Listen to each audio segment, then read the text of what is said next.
Tonight's episode of the 31st Lap Podcast is brought to you by Demico, Chrysler, Dodge Jeep, and Ram, serving the Finger Lakes since 1963. And Creekside Entertainment, for your DJ, karaoke, and photo booth needs. Think Creekside. And DirtTrackDigest.com. If it's on dirt, it's on Dirt Track Digest.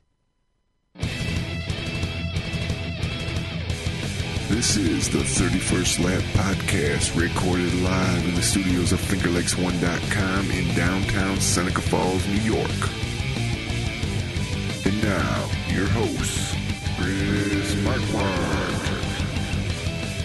Good afternoon, good evening, good day, depends on what time you might be checking in with us. This is the 31st Lap. I'm Chris Marquardt. Joining us in studio, we've got Jay Fish. We have Stephen Ovens. We've got the one and only John Balmus. And next to him, you might recognize him, you might not. It's hard to say. In the Braves hat, Rich Post. We didn't give him a microphone. We're going to break him back in a little bit easy through the course of tonight. This is episode number 84. We've got Pete Stefanski coming up on the show, and a little bit later on after that, the winner from East Bay Raceway down in Florida. We're going to be catching up with Buzzie Reutimann. Really excited about that. Once again, we've got a huge show. We're going to be catching up with all sorts of different drivers, talking about all sorts of different topics. It's been a really busy week here in Central New York. John has been all over the place. Jay's hasn't been home, and he's sitting close to about 3 weeks now. He's got pictures coming up all over the place from, you can go check those out on Jeremiah Fish's Facebook page. Guys, Jay was over there at Utica-Rome last night. Yes, sir. I'm going to go ahead and unmute everybody now just so. There we go.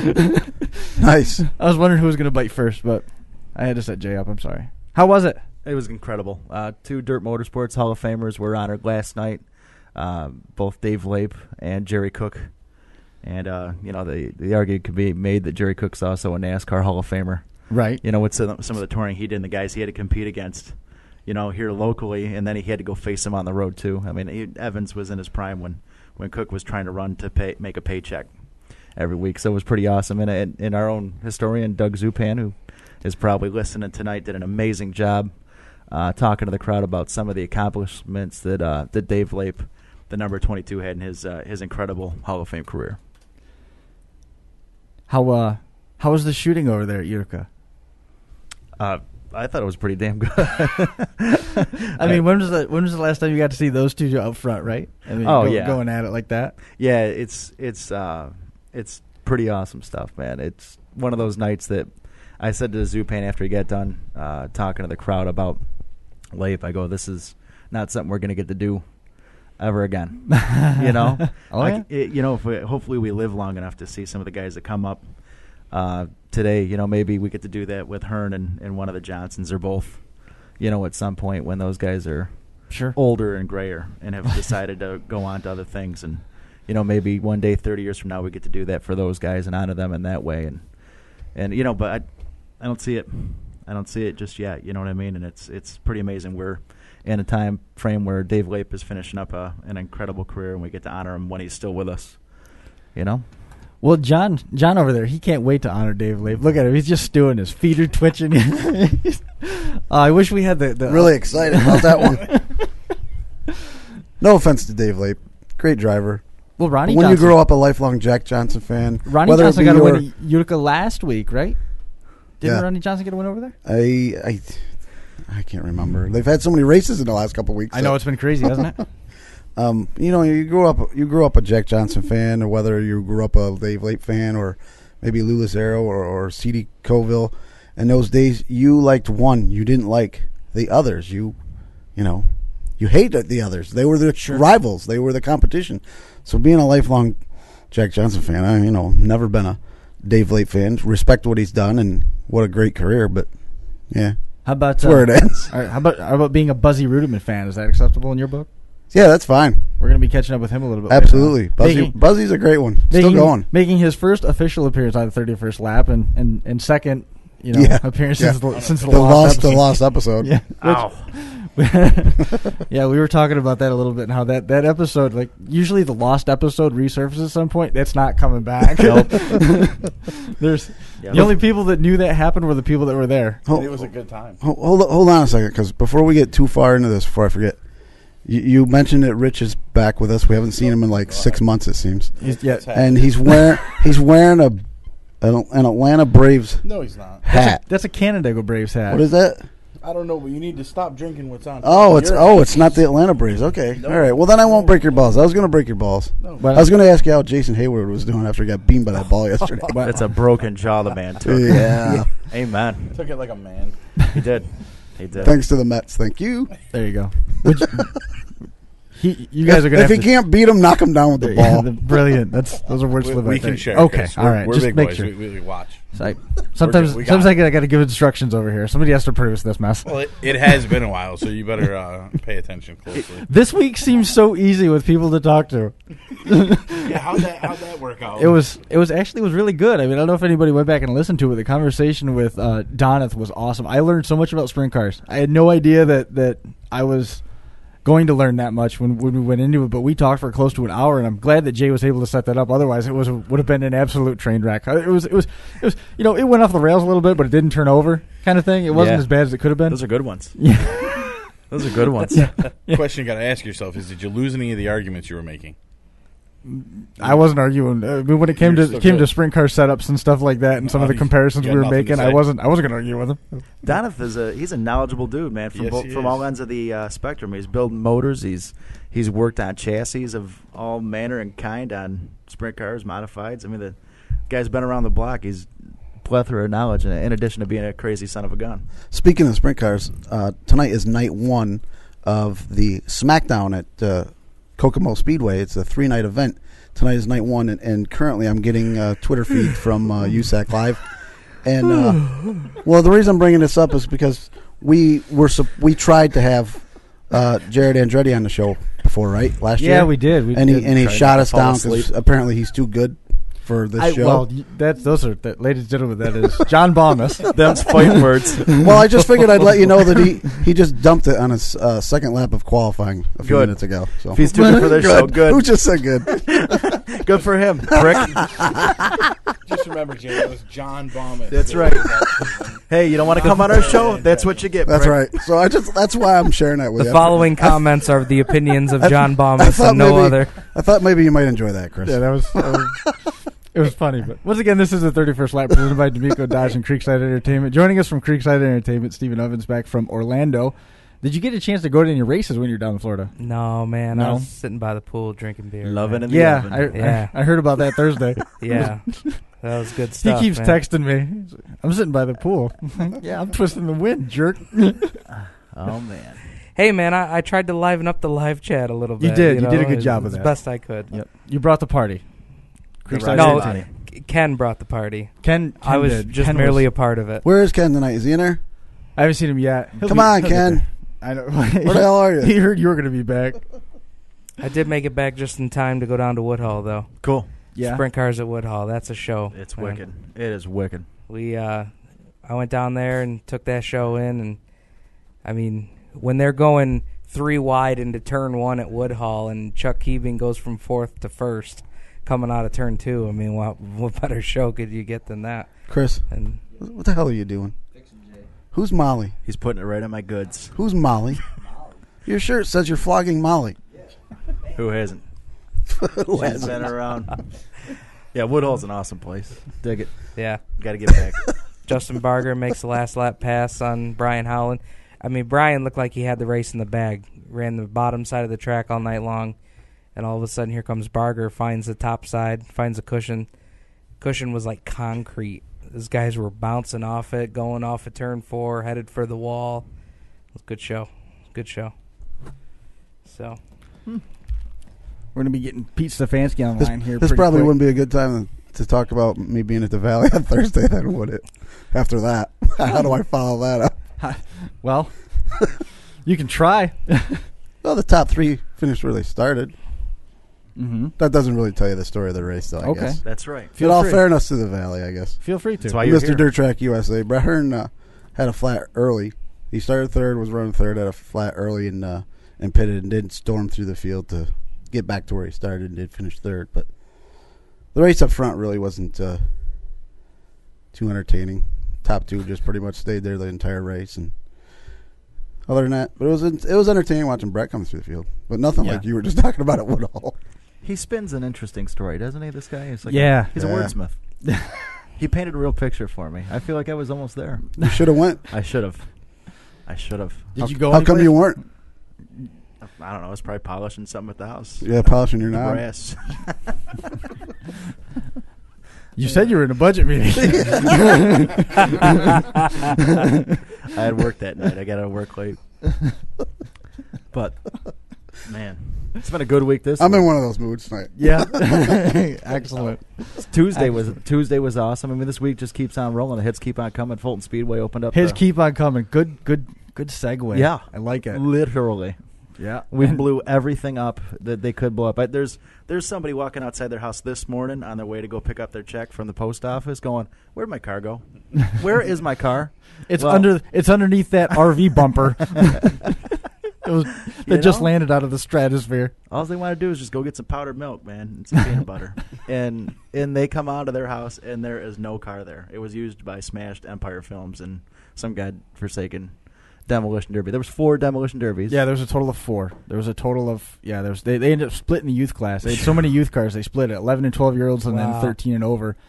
And then they had the full-size stuff. There was like 10 Imperials there out of the 13 cars. It was it was pretty hard. Awesome. Josh Buell won that, and then they had the adult chain and bang division was 4 and 6 cylinders, and we had an in-car camera in that. We had Ryan Deal had an in-car camera in the boat race, and one of the Tracy trucks, one of the Finks, right? Yep, Kyle Fink. Kyle Fink came out with a truck with a boat. The boat got knocked off. He had the truck. He just kept going around the track. It was a Dodge truck, and he caught up with Ryan coming out of turn 2 and just gravedigger monster jammed right over the back of the boat, and the camera was looking right at the whole thing. He literally, awesome. It was a Pearl Harbor job from the infield.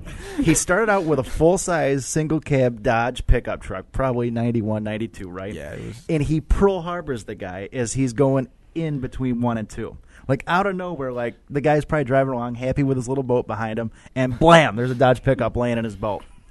And then he hits the wall. It was pretty darn entertaining, man. If if you're a racing purist and you're not into those sorts of sideshow things, you might have not had a great time. But the packed house sure as hell did. Yeah, but even a racing purist, Shay, they still like watching crap get blown up. Oh, they still like watching stuff just get destroyed. So Morena himself, Chris Morena comes all the way up from Florida, and he brings living legend Tim Chitwood with him, one of the greatest stuntmen that's ever strapped into a car to jump it or to put it on 2 wheels, or he's got world's records. To abuse it somehow. Yeah. And he's unbelievable. I mean, he's an accomplished racer, too. He back in the days they were sponsored by Chevy, the Chitwoods were sponsored by Chevy, kind of factory supported for the better part of 4 decades. And Chitwood used to test cars, vets, and all that stuff before they ever came out at Sears Point and Road America and a host of different racetracks all across the country, just to show what those things could do when they got to the production end of things. Just a super accomplished racer. Mid-Ohio. He's raced there, and 1 race is with the SCCA. And then he straps in and does what he does as a stuntman and film, and right in front of our very friggin' eyes. Pretty awesome. The main event of the night was they took a late 70s hearse, which weighs about 6,000 pounds. No joke. And they did the like a javelin jump where he just does a long jump into a pile of cars, and it actually hit on the nose and flipped over, so it was upside down, and then Chris climbs out of the door and climbs up onto the frame of the thing. It's upside down, smoking, and Stevie's just pumping his fists. That was cool. It was a great stuff. We've had him on the show. Yeah, we had him on. And he's out of his mind nuts. Yeah, he was talking about. Remember, he talked about when he did the jump off the bridge, and he was underwater, and he was like, "Yeah, I mean, I knew I had like 30 seconds or something." He's like, "It's no big deal." Yeah, I thought he was the crazy guy. He was a cool dude. They had Discovery Channel there too with American Daredevils, and they're doing this new show with it's either Discovery or one of their subsidiary stations like History Channel is going to air this American Daredevils thing that they're working on, and they had about a gazillion cameras. I felt like I was like that big when I was over there running around trying to get my GoPros back. They're putting GoPros on everything, and they're just thinking it's going to blow up. Who cares? Yep. Yeah, totally expendable. They had They had a unit of probably 10 people mounting cameras. Easy. Everybody you could imagine. If you were there, if you were in the audience, you're going to be on TV. Yeah. They had a couple thousand people in the grandstands and all the people who were doing stunts. And I had a ground camera up in that paddock And I was running up and down from the track, back up there, back and forth. And I'm looking at all these people and like, can't one of you turn a camera on for me? Like, you really got to borrow one? Can I borrow one person for like 30 seconds? Met some interesting people up there, too. I made some new friends. I don't know what their names are, but I'm afraid the pictures may end up on Facebook. There's a good crowd to make some friends in, man. Better those than the pictures from Dirt Week last year. I don't know what you're talking about. No, seriously. I know you don't. I'd like to see those pictures. No, you wouldn't. Oh yes, I would. I was there live, and I'd like to run through those photos. Relive it? Yep. I don't know if there are any. I don't think there are. Well, the photos from there was nobody taking pictures that night. The photos from the events we've been talking about, both at Fulton Speedway and Utica-Rome Speedway, are up on DirtTrackDigest.com, one of the sponsors of the show, as well as Race Pro Weekly, DougsDirtDiary.com, and just about any place else you click on to find your racing news.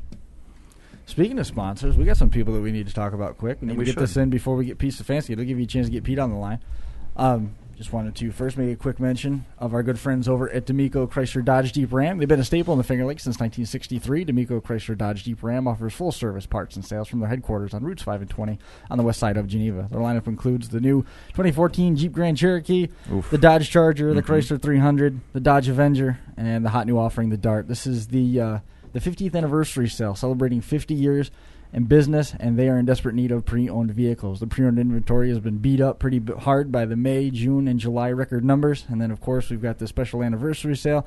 They're in desperate need of quality pre-owned vehicles. They're going to hold nothing back and giving the most that they can to you to get you into one of the new cars, vans, SUVs, or trucks. They've got all sorts of weekly prices going. Stop by to register. They guarantee the best offer on your trade in the area. Visit my favorite sales rep, Mike Godkin, and the rest of the D'Amico family online at D'AmicoChryslerDodgeJeep.com, or visit them in person at the dealership, open daily, Monday to Saturday at 8:30. For more information, call D'Amico's at 877-407-7207. And then, of course, I'm going to click over here to Steven just so we can watch him turn red when I read this. Creekside Entertainment in Newark is the fastest-growing DJ service in the Finger Lakes and your official fan connection sponsor of the 31st Lap. Based out of Newark, the group features anything you might need to kickstart your next party or gathering. They are the official photo booth provider of the Rochester Nighthawks, and Creekside Entertainment offers DJ services, sound rentals, and karaoke. They can be found around the area weekly. Look, he's almost the same color of his shirt now. Right. F&A's Rhythm and Booze on Tuesdays in Waterloo from 8 p.m. to 12 a.m. Every Friday night at the Poorhouse. Go out on from Tuesday. 9 p.m. to 1 a.m. all the way through December. Friday nights at the Quality Inn located in Newark featuring rock and roll karaoke from 9:30 to 1:30. And Saturday night at the Penny and VFW from 8 to 12. That's Creekside Entertainment, the official fan connection sponsors of the 31st Lap. Online at CreeksideEntertainmentDJ.com. Call Stu at 315-481-9700 or email CreeksideEntertainment@yahoo.com. He said booze. Thank you. Tuesday nights just got a little hotter. Wow. Creekside. Thursday nights just got hotter. Look who I get to sit with. Yeah, hey now. This is Balmus. Man, I was hoping she'd be here tonight. Worked out good. He's got it all rigged up now. Oh, okay. No, I don't, but I'll pretend. You've been rigging it up there. I know. Now that we got Pete on the line so they can wait and listen to us talk about nothing. Isn't that what we do on the show? Well, we do make it a bit of a science. This show about nothing. It's been done already, though. There we go. There's Pete. Can you hear us? I can hear you. Excellent. Well, thanks for joining us this week, and congratulations on that win over there at the Utica-Rome Speedway. Thank you. Tell us a little bit about that run and winning over there and how the Pro Stock season's been going for you. The season's been going okay. We had a few motor woos at the beginning of the year and, just couldn't really get into a rhythm with anything. We went with a couple broken motors in the beginning of the year, and then we had some ignition problems in the middle of the year, and we've really started to get it here the last 5 races with a couple wins, couple seconds, and a third. And the Wednesday's race really was a real big thing for us, with, a memorial race for Tommy's dad and stuff. So, we really like to go after those races to be winners of them. We actually planned on running third that night and planned on a little bit slipperier track than what it was, but it worked out good. We made a few changes to free the car up, and it was pretty much perfect. Pretty much perfect is a pretty good summation of every outing that you make in special Pro Stock events. I mean, you guys go out there, and even when it looks like you're going to run third, fourth, fifth, with about 5 laps to go, you're knocking on the door for the win. What is it that makes you so good in those special events? I think it's just more laps. I would say we're probably a 75% racer in 20 lappers. You go 20 plus, anywhere from 20 to 50, I think we got a better shot at winning them because we can be a little bit more patient, not use up our car, not trying to race to the front every week like you normally do. I think that's an advantage for us because we seem to have a better car late into a race than in the beginning of a race. So, the longer the race, I think the better we have a setup on it, and it always works pretty much at any extended race over 20 laps. When you rolled into Utica-Rome and you sized up who else was there, you really thought that you were going to be running third, or was that just something that happened through the course of the night and what you thought the car was doing? Going to Utica-Rome, you can run 10th, and I think you're running good. They got a really good car count there. We've kind of struggled with going back there last year and this year, just kind of getting back into the open motors and different tires and stuff like that. So, when we were there, we showed up for that race and having 31 cars and kind of looking who's there. It's like, oh boy, we need to really be on our game to even run up towards the front in this one because of the competition that's there. How has that pro stock division changed over the last couple of years? It sort of seemed like it lost a foothold here in Central New York, but it's still going real strong up north of the border. Where is that in terms of your perspective? Where's that pro stock division now? I just think it's the more you go north, the more they've set the rules and saying this is what we're going to race. You go anywhere from Canandaigua, Black Rock, and all that. Everybody kind of has their own rules, and that's what they're looking at. It's not. I remember when I first started racing in the pro stock, it was you could go to any track anywhere you wanted, and now it's okay. I have a car for Utica-Rome, but Utica-Rome and Fonda is really about the only spot. Can-Am I can hit there, but other than that, you just can't hit every track because everybody has their own set of rules. So it makes it a little bit harder for us to get out there and run our 35 races like we used to. So in the breakaway from a lot of the tracks holding a pro stock sanction under the dirt banner, has that segregated and broken up the division back to the way that it was with that back when they had the novice and expert street stock divisions that sort of spawned the pro stocks from the beginning? Yes and no. The problem is you just got to unify rules. You can't have every track having their own rules, own tires, because you can't get guys going racing. I'd love to race, 2-3 nights a week, but where am I going to go? We run to Utica every week, and I could run to Can-Am on Friday nights, but I'd have to leave my work pretty early to get there. So it's tough for us to get anywhere to run. So I would say if there was one full fender class and all the same rules, you'd have a lot more tracks being able to just go racing at.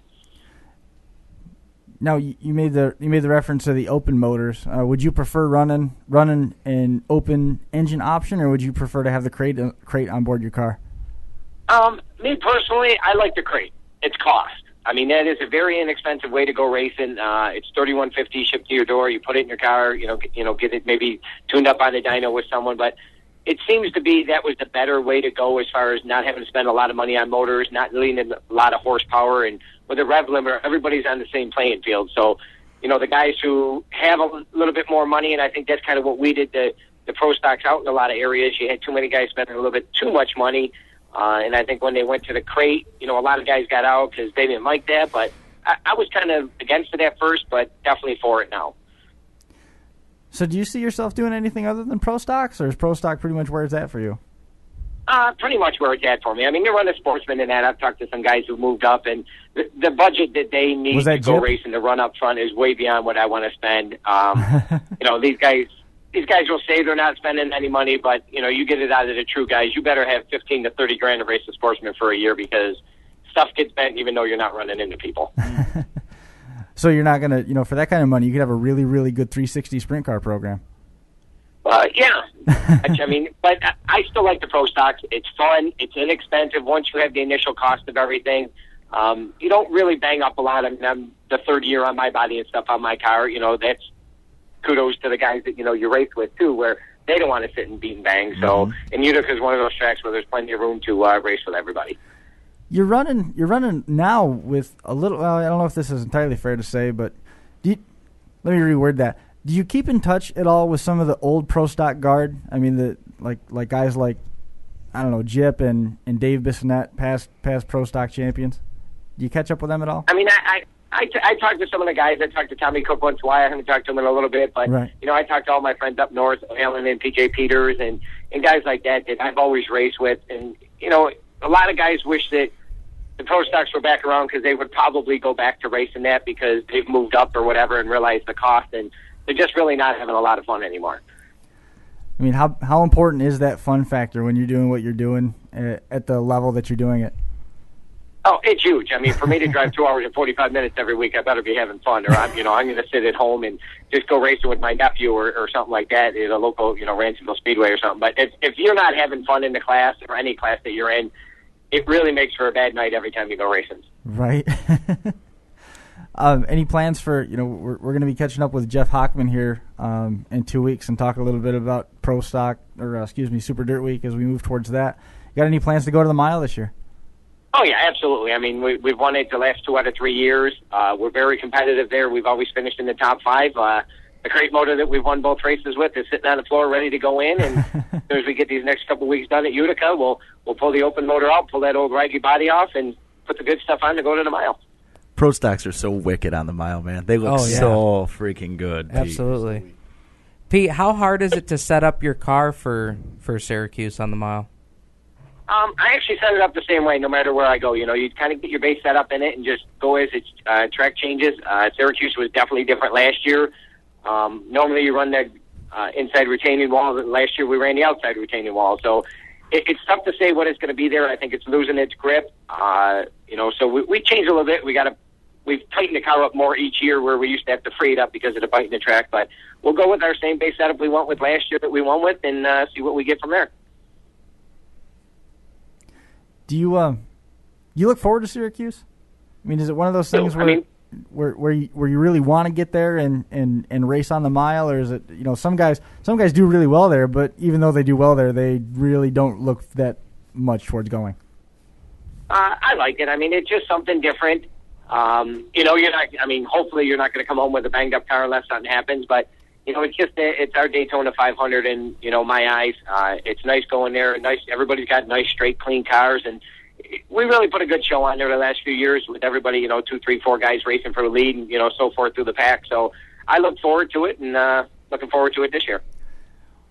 With as much success as you've had at Syracuse and, I mean, so many different tracks in Central New York and Canada, what's the one place that you don't get to go to anymore that you wish you could still race at?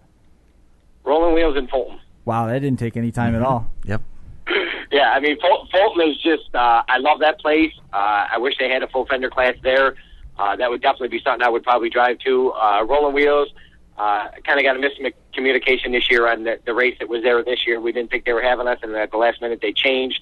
But, we really love those 2 tracks, a little bit more centrally located. I love Canandaigua. I wish we had something there. But, there's a lot of tracks that I miss going to. But, it is what it is, and we go racing when we can and where we can.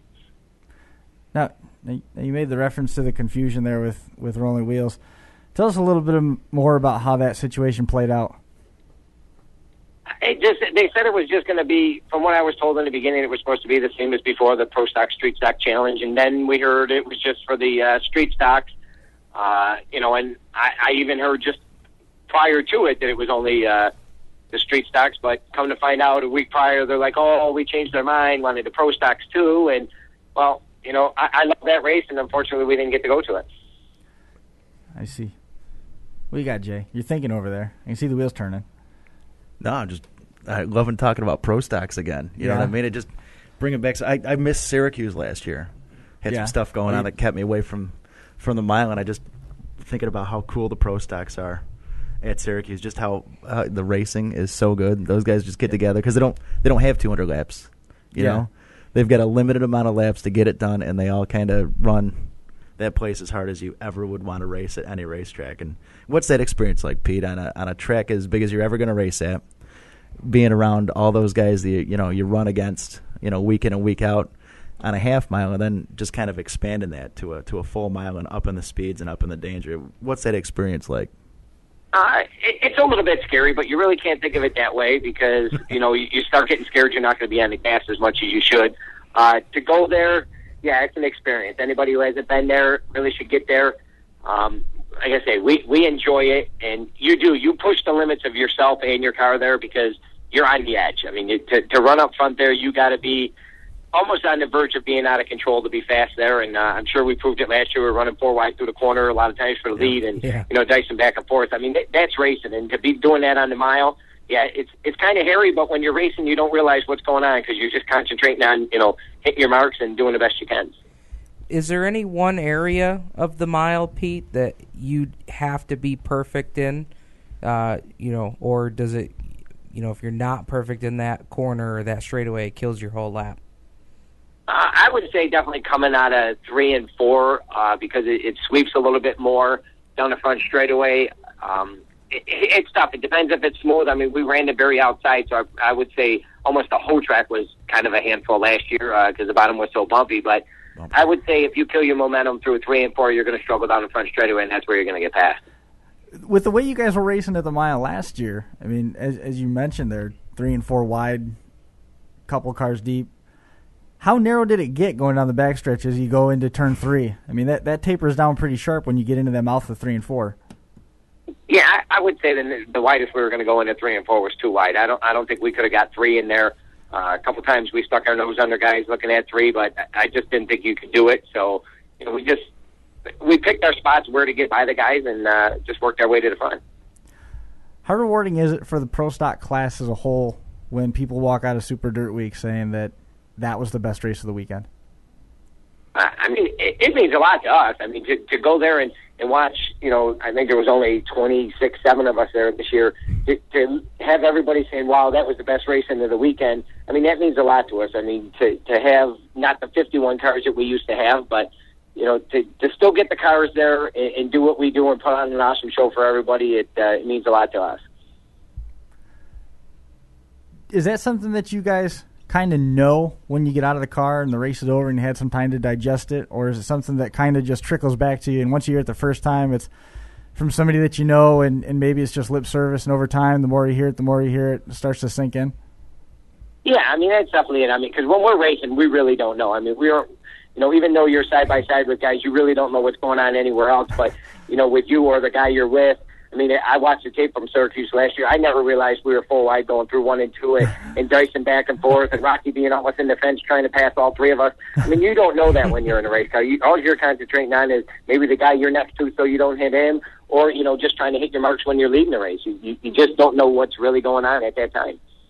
Who's the toughest guy that you had to race against in a Pro Stock?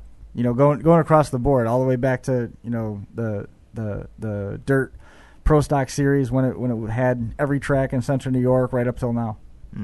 I would say probably Tommy Barron. He was always strong wherever he went. Jeremy Clark was always good up at Fulton. There's so many guys. It'd be hard. Alan Peters, PJ Peters, Louis Jackson, Joey Lattiser. There's just so many guys that every year it seemed like someone stepped up and, we had our battles. And it made a huge difference.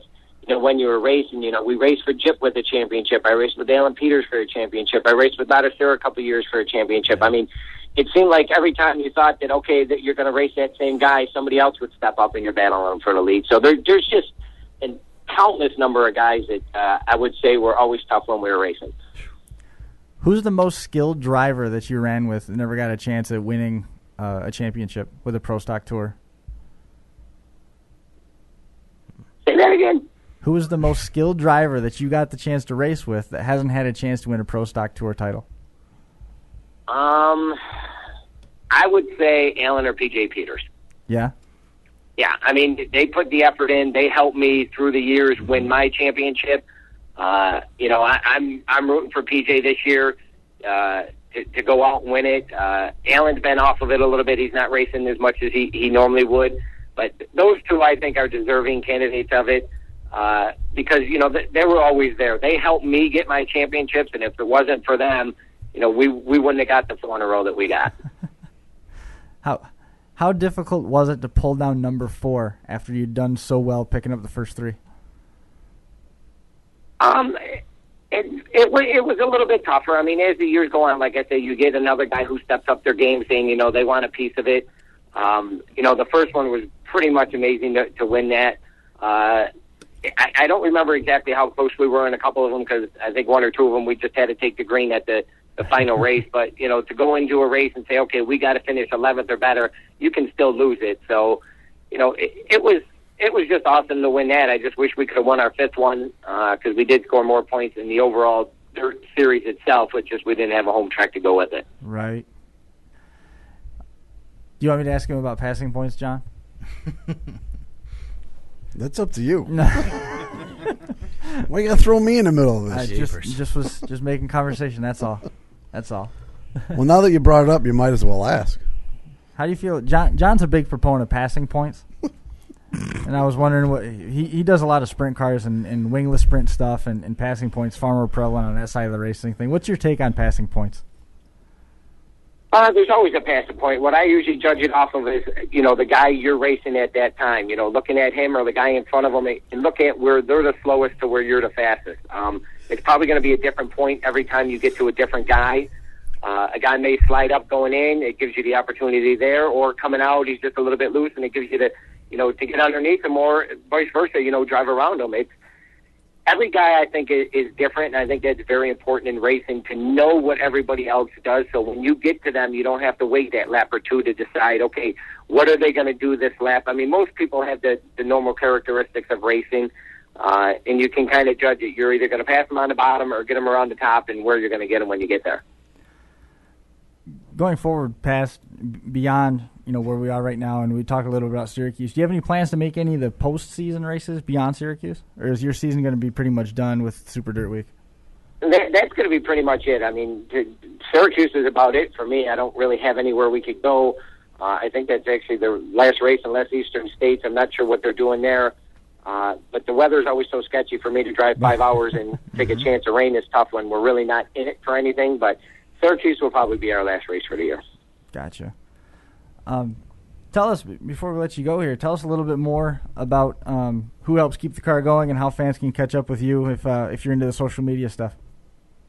The biggest help I got is Alan and PJ Peters. They've given me motors through the past few years. They even helped me with my crate, getting that dynoed and running. It's just, you can check us out on Facebook. We're there. I hit my trailer business. Check us out on the Facebook with that. I'm pretty easy to find. I mean, most of the guys know where I'm at, how to find me, how to get my number. It's pretty simple to do. But, with all the support that everybody gives us, we definitely wouldn't be racing if it wasn't for the extra help that we get. Any sponsors that you want to mention? Oh, yeah, I got to thank Santerre Sewing. They've been with us for a long time, supporting us even though we're not running locally. We got Jacker Chassis. I'd say probably the best car built right now. We got Fastlane Graphics, who letters our car every year, making it look really nice. I definitely got to thank my wife, my kids for putting up with me being gone every Sunday and the hours that we put in. My brother Rob, my brother Jim, they work on the car every week getting us out there. My mom and dad for the continuous support that they give me. It's a whole group effort here in our shop to go racing. So, it's really important to me that we get the help like that. Otherwise, I just couldn't do it. Well, Pete, we sure appreciate you taking some time out, and I'm sure you're busy trying to get the car ready for this weekend. We appreciate it. Once again, congratulations on the win out there, and we sure hope to be catching up with you again soon. Thank you, and give me a call anytime. Well, we sure will, and on top of that, we are going to be doing some stuff at Super Dirt Week, so maybe we can get a chance to hang out one-on-one. All right, sounds good. All right, dude, we'll look forward to it. Thank you. Thanks, Pete. That's a good dude and a hell of a racer. Well, I'll tell you what. I think it's pretty safe to say that he doesn't listen to the show on a regular basis because he had no idea what you were talking about. I liked his answer better. Yeah, I did. I preferred his answer. To passing point. Yes. I thought he took the passing point conversation into an interesting direction instead of just talking about passing cars and scoring points. That wasn't my point, though. I preferred it. Maybe Yeah. I definitely preferred Pete Stefanski's technical answer of what the heck happens on the racetrack. Yep. Instead of That's pretty funny, though. Well, I had to mute your mic, you freaking 10-year-old over there. You're cracking up. God. That was funny. I tried taking it away. I know. I muted your mic, and then I just took the camera off you because you were going to pass out over there. Their race is Sunday morning. Their race is Sunday morning, right? Yeah. I cannot miss Dirt Week this year. It was awesome. I'm going to be able year. to. Yeah. It's always one of the best races of the weekend, if not the best race of the weekend. Yeah. I left Chris high and dry come pro stock time. Yep. I'll come back during the modified race and run back for the last 20 laps. Right. Catch the pit road action for the mods, but pro stock race, I was gone. Yeah. I was watching that. Yeah. It's a blast to shoot. They do some pretty interesting things, man. Those cars they freak me out. It's just crazy to see like something full fender do that sideways on dirt. And I thought it was interesting what Pete said about there's no full fender divisions. Other options. I mean, there's late models. They figuratively have fenders to them. He could run those, and a lot of those tracks that he referenced, like Black Rock and like a Brewerton Craig Late or something. Yeah, I mean, there's late model divisions around, and he could easily compete with them. Oh, I mean, my opinion, watching what he's been able to do and what he's done in a pro stock car, I think that he could compete with them without too much trouble. But he's got his thing with that pro stock, and he's got it dialed in. He's got all the equipment that he needs, and like he made mention of. Once you get your upfront crossed in and you're in, it's fairly affordable to maintain. Yep. For him to change a division at this point, he would have to basically turn in all of his chips and start playing over. Is there a lot of crate lates out his way anyways? Because he's way out in western New York. I mean, is there a ton of crate late racing out his way? Well, the BRP, the first thing that comes to mind is the BRP Can-Am 360 late models. Yeah. And then, he wouldn't have to go all the way to Utica. He could go to Black Rock. He could go to. They got a weekly late model division. You've got Woodhull. You've got Brewerton and Fulton runs the late models too, don't they? Yeah. Yeah, but I think Fulton. Not all the time. Crate late models. Yeah. Oh. Yeah, because BRP is not crate. They're not crate. They're not 360s. They're not. Plus, you've got the Go Nuclear. Oh yeah, that's late right. model Yep. series too. I'm about to go nuclear myself. Yeah. You're drinking antifreeze over there. I mean, I'm not surprised. We're going to glow soon, Jay. That's supposed to be good for you. The late model deal it's perplexing because for a while it looked like that BRP tour was going to just up and take off. Yeah. And then it seems like it's kind of plateaued with about what they've gotten. Oddly, it coincided with the downfall of the super stock, pro stock divisions at some of those other tracks that were previously footholds, like Canandaigua, Genesee, and Batavia. Yeah, when they lost, and they're all having issues. Ransomville. With full fendered car counts now with what they have in pure stock and street stock. Yep. I mean, there's John Tiff in the chat room. Hey, John. It might be John. I mean, it could have been anybody, but he mentioned that he liked having Pete at Utica-Rome, so I assume that really is John. Yeah. But, yeah, you're right. The pure stock division at Canandaigua, per se, has picked up this year. Mm-hmm. And the street stock division has also picked up, but not back to the days where, when we were kids, they were breaking that division down. There was 20-plus cars, and they had a novice, an expert, and they had a rookie division. And they were running 20-plus cars in each division. Yeah. So, it's a far cry from those days, but and again, I think it goes back to what Pete was bringing up about rules packages. Unify the rules. There's no unification, and in numerous occasions at tracks, the rules from year to year are different for one division, and it's not even different between the pure stock, street stock. The street stock rules change. And when you're changing rules, you're costing somebody money, or they now have something that they're wasting that they can't use. Right. If you got a big motor and you go to a gear rule or a chip rule, all that money the guy spent the last 3 years, it's useless because he can't use that. Because he's obsolete all of a sudden. And from what I understand, there's a lot of talk about it's roughly a $1,500, $2,000 upgrade for a pure stock to get to a street stock. But the chassis are different. So, I think it goes right back to what Pete was talking about with the lack of unification. And I think it's the same thing with the late models. If you take the BRP tour and that Go Nuclear tour and everything is compatible, well, now you've got essentially 20 different cars from each division, and now you've got a series. Mm-hmm. So, it's kind of sad because I like the full fender division. The biggest proponent of pro stocks forever, and I haven't talked to him in a long time, but I got to assume he still is, was Jim Freeman. Oh, yeah. Yep. I mean, he was their PR guy. He was the voice of the pro stocks for them. and he did such a great job with them front to back all the time, and really getting the word out about the pro stocks. And it was tough to see them go, but it seems like when they went away from Canandaigua and some of those other tracks, and that dirt pro stock series got so small, and condensed down. Now we are right back where we were before the pro stocks existed. The pro stocks division was created, and then also there was all this fight back, and we didn't like the rules, and we didn't like this, and we didn't like that, and now they've gone away, and everyone's like, well, we need rules. Which one is it? And no, that's the thing. They're going to battle that continuously until there's that's a circular argument. No full fender division at all. But I don't think you'll ever see them go away. I don't think that's going to go away entirely. No. But if you look at a street stock budget and you look at a sportsman budget, they're pretty close. Not according to Pete. Are you talking about getting in and running a season, or are you talking about existing equipment and running a season? Existing equipment. Okay. Running a season.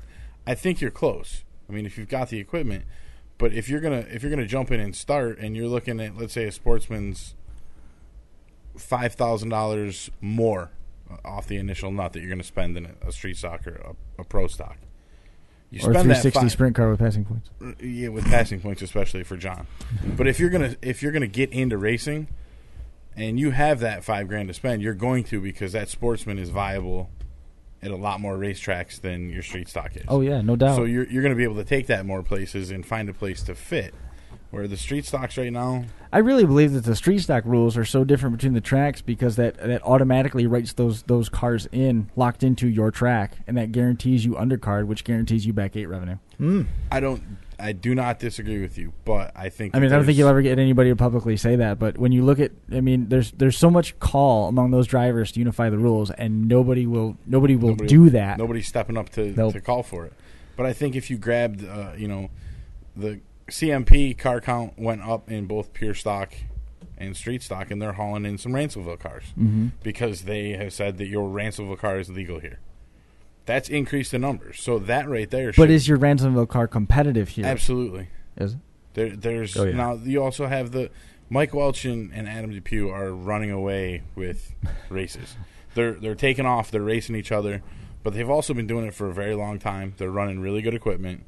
And they know what they're doing. Mike Welch has got 5 or 6 track championships in that division over there? Yeah, and he's won 12 or 13 races this year.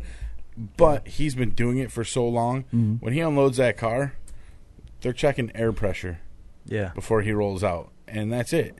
He's sitting back with no worries. He doesn't have to sweat it out unless somebody gets into him. So when you have that to begin with, you're looking at that. But the cars that are coming down from Ransomville are competitive cars. I'd like to see more of that crossover. Open it up a little bit for people. I just don't see it happening. I agree with you. I don't see it happening, but I think if you could get 3 tracks, 2 tracks that maybe you got a Black Rock, you got a Ransomville, they're both Friday night tracks. Once Jay opens Weedsport up, once he gets that deal finalized, and he'll be an owner of Weedsport. We can go up there and run those.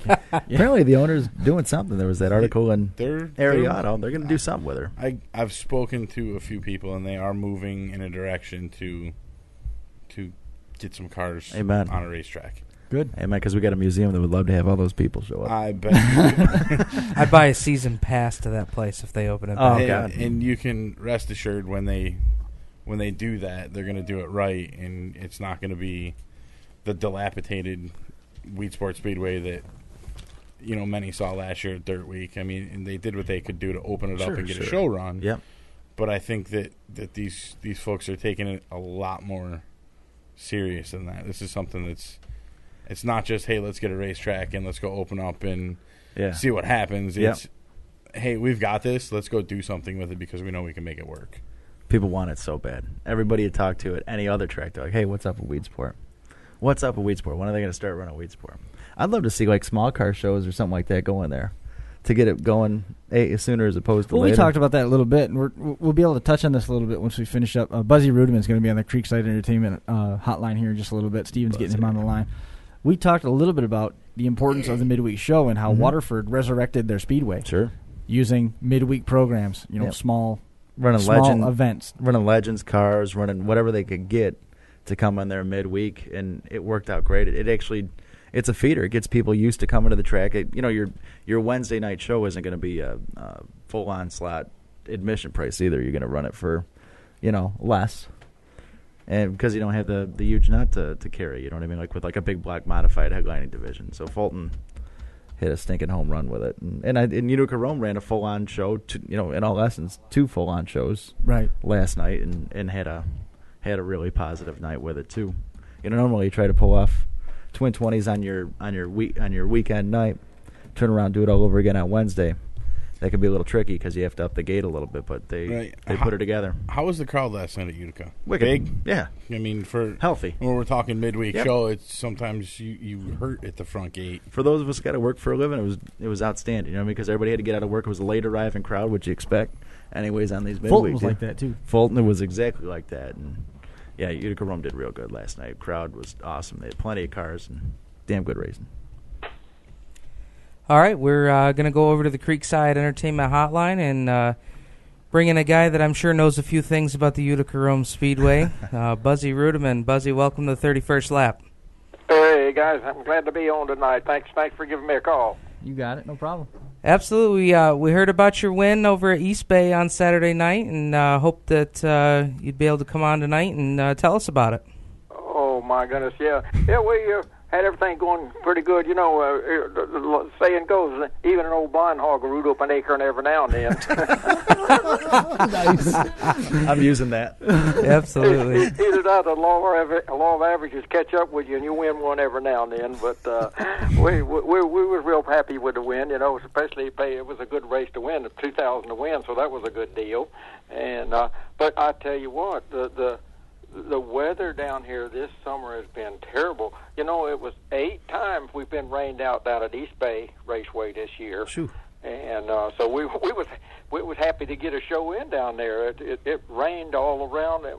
When we went down there, it was raining about 4 miles from the track, and I think that's the only place it didn't run. So it hurts the crowds and hurts car count and stuff like that. But with a little bit of rain, it gets the track in good condition, and boy, the track was really fast, and it was to my liking. It was a lot like the tracks I run up in the Northeast there, or like Middletown, New York, or Old Nazareth, Pennsylvania. It got good and hard and slick, and that's my driving style. So we had a little luck going our way, and took home the checkered there Saturday night. And I heard that was a little extra distance, 50 lapper down there. So it wasn't just your normal 20 or 30 lap race.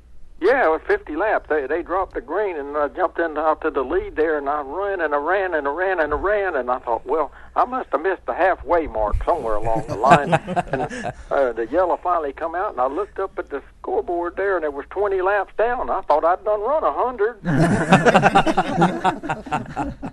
Us old guys, it takes a little wind out of you if you go that long. So then they dropped the green again, and I ran, and the yellow come out again, and I looked up the scoreboard, and it was 28 laps. I thought, gosh, I'd run another 100 or something.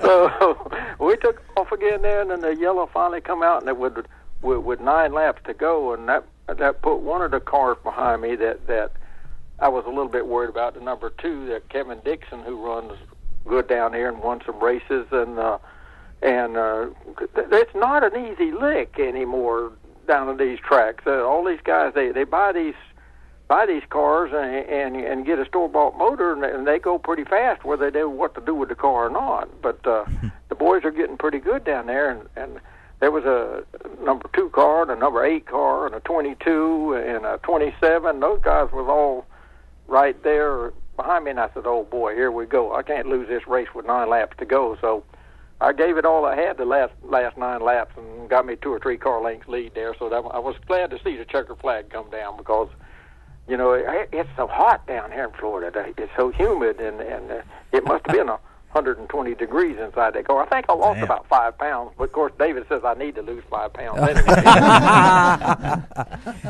I had to come home and eat my half a gallon of ice cream. Amen. There you go. That's my kind of guy right talking there. My language. Now, what was better, the ice cream or the $2,000? Well, I'll tell you what. I like the $2,000. I was going out the pit gate, and David called, and I said, "Boy, Dave, I got $2,000 cash in my pocket." He says, "Listen, I only billed you for 1 tire tonight. I went to the tire shop there." And he says, you made money. You better go over there and pay for that tire. And I said, David, I need it for incidentals. He said, well, you can incidentally get right over there and pay for that tire. About my car owner, David Reutimann, there wanting me to pay all the bills on this car. Matter of fact, he's building me another new one. I've got two cars now. I've got what I call my East Bay car and another car that East Bay has engine rules, sort of like a Sportsman with two-barrel carburetor, steel head, flat tappet cam. That's the car I run at East Bay. Then the other car that I run is, I guess you call it a full modified. I got a Roush Yates Chevrolet in it, 800 horsepower. That's the one I run out of Ocala and Volusia County, where they don't have engine rules. And so then David's building me another one up there, and I says, David, don't build me any more cars. I got to quit this one of these days. I said, I'm 72 years old. I'm going to have to quit this one of these days. He said, that's what you said after the last three I built you. So I don't know if he's going to build me any more or not. Buzzie, if I may ask, how many wins is that for you this year after winning this weekend? Oh, let's see. Well, I hadn't won a whole lot this year because we've been rained out a lot. I think I've got 4 this year, if I remember right. A couple at East Bay and a couple at Ocala. Yeah. I went to Volusia the other night and really looked bad over there, so I got to go back over there and see if I can't redeem myself over there. Do you have any idea where you stand as far as wins in your career? Say that again, please. Do you have any idea where you stand as far as wins in your career? No. We lost count there one time. I had a friend of mine, Jim Ferlito, used to come down every winter. Yep. And he just loved to look at scrapbooks. And, of course, I've got scrapbooks by the dozens up there. And he would go through all them scrapbooks. And he come down and told me one time, he said, do you know you've won 1,200 feature races? I said, well, no, I didn't know that. And he said, so he was up there counting them and all of the programs and all the pictures and all the stuff I had. So I guess, hey, well, whenever I drove my first race when I was 13 years old, I'm 72 now. So you got to figure I got a lot of time to win races between there. They pile up, don't they? That's cool. I think I got 33 wins there at Middletown, New York, and I think 33 at Nazareth, and I don't know how many. I won 20 in a row at one track down here one time. Yeah. I couldn't figure out why they booed me after that. I they're not supposed to boo me, but I guess they got tired of seeing me win. Do you happen to follow any of the racing up here anymore, or no? Oh yeah, I get the news, the news every week, and keep tabs on everybody up there. Gosh, some of the guys that are running now I run against their dads. But it's interesting to keep up. I keep tabs on Brett Hearn. I know he always runs good, and I know he's got his act together, and of course, I like to see what Billy Pouch is doing, and all the guys that I run against up there. That I try to keep up with it. It's good to know. I never got to run that Utica-Rome track too much. Brewerton, I like Brewerton. I did like the Rolling Wheels track too. Weedsport, I never did really good there because it was always so hard and slick there. But well, I guess there's not many tracks up there I haven't ran. Did you catch the news that Alan Johnson won his 118th career feature at Canandaigua Motorsports Park, formerly Canandaigua Speedway? Wow. 118. That's quite a few races. Yeah. Wow. Where was that track at? That was Canandaigua. Canandaigua? Wow. That is a Canandaigua's pretty fast track. They really haul the mail around there, I'll tell you. He did it with a small block. With a small block. Wow. These cars I run down here are small block cars too, and I haven't run a big block in a long time.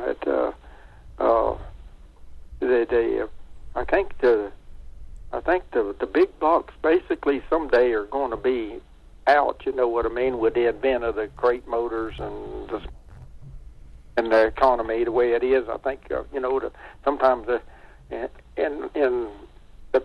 not in the very near future, but in the future there'll probably be more small blocks than there are big blocks. but that's progress, they say. Buzzie, you had mentioned you hadn't run a big block in quite a few years. A question I'll pose to you: I know you were back up at the Moody Mile a year or so ago. If somebody had a ride for you up here, would you crawl back in it to run that 200 in October at Super Dirt Week? Oh yeah. I wouldn't hesitate about that, as long as it was a good car and I knew I could be competitive. I wouldn't want to go up there and make myself look bad. But one thing in my career I found out about race cars, they don't really realize they don't know how old the car guy is behind the steering wheel turning it. The race cars are dumb, so it wouldn't know how old it was. But as long as I had a good car, a big block, I'd love to give it a try again. Still winning races at your age, do you think that the younger generation is starting to catch up with you, or you're still far enough ahead of them where you ain't got to worry about them? Well, the age factor, I realize I'm not as sharp as I used to be. I don't carry a car like some of the younger guys do. They can make a car do things whether the car wants to do it or not. But me anymore, I say, there ain't no sense in driving that hard. I come in and work on the car and make it handle better. Right. So you don't carry a car like you used to. But as far as reflex and everything, I think I'm still very competitive along that line. I don't. I see a lot of the young guys; they make a lot of mistakes, but I don't know. How much longer I can do this. Put it that way. I realize that I'm not as sharp as I used to be. And I make mistakes, so there'll come a time when I have to step out of it. But right now, David puts me in really, really good cars. He takes care of the cars, and I love to run them open wheel modified, the little IMCA type, UMP type cars. I think the reason I like to run those cars so much is I can still sit on the left side of the car, and I can see both front wheels. So that, it brings me back to the days when I used to run my old coupes and stuff and sit on the left side and, at Reading or Nazareth or Middletown or where, and I could always see the front wheel. It's sort of a car like that. So I believe that's why I enjoy running those type cars so much. That's just crazy. I mean, four wins. I think you're plenty competitive. Yeah, I was going to say I would bet that your competitors would argue with your lack of edge. I think you hold a certain edge just by pulling in the pits. Very similar to what we sit around. We see Brett Hearn. Brett Hearn pulls in. And I do feel that a lot of the young guys will run me a little harder than what they run other guys. Because they always want to beat. They always want to beat Buzzie Reutimann, so sometimes they run a little harder when I try to pass them than they would if somebody else was trying to pass them, I believe. But you always you try to keep your equipment really clean, up to date.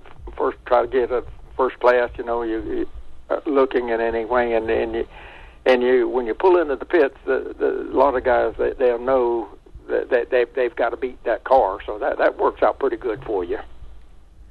You were talking about how you're not going to be able to do it forever, and you made a couple of references to when you might have to hang it up. It's not going to be anytime soon, especially if David's building you another car. Yeah, I don't know what I'm going to do with this. I don't know what I'm going to do with this car. I'll tell you what. David is building cars right now. See, he's building these on chassis. He has his own design car. He's got a couple of them running up in Wisconsin. He's got a couple of them running down here in Florida. And matter of fact, he's building me another one. So he enjoys doing that. See, he enjoys building cars. I think it's more of a relaxation. That cup deal that he's in now. That's a lot of strain on a driver. There's so many requirements and so much you have to do. And that cup series is such a high tension deal. I think he enjoys building cars. He gets out there in his little shop up there in Mooresville, and he just builds away. And I think that's his out. That's his. He don't hunt. He don't fish, and he don't go golfing or like that. He likes to build cars. That's his thing to relax. So I believe someday, probably whenever he quits the Cup deal, he might get into production more cars. But I know he's already got a couple orders for more cars, 2 more cars that he has to build. But I think that comes, that's going to keep him busy, for a year, because he builds them himself, and his workmanship is superior to anybody. So I think that's one of the reasons that, he just likes to build Dad's car. I'll tell you, and he enjoys that. So hey, I enjoy driving him. Although when I beat him up, he really gets on to me. He told me the seat belts was adjustable. If I didn't shape up, he was going to get somebody else. Buzzie, do you think I'll tell you one thing I got involved in. Like this Sunday afternoon, I've got my driving school down at East Bay. I got involved in a little driving. I don't own the driving school or nothing like that. I'm just an instructor in the deal. And we've got about 79 students, I think. It's supposed to be at East Bay this Sunday.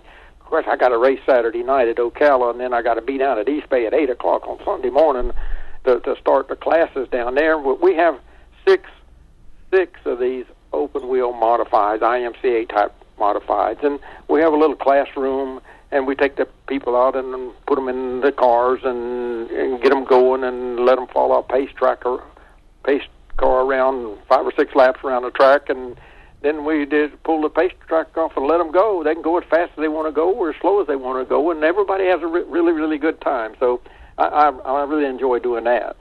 That's cool. So maybe one of these days when I quit racing, I can have a little driving school or something. So that would be interesting. I'd go. Yeah, well, that'd be awesome. Buzzie, I got a question for you. What's the status with David headed into next year? Is he all set with the Burger King team for next season? Well, he hasn't signed yet. I know they want him for next year. I'm quite sure, and I'm looking forward. The team is going to get better.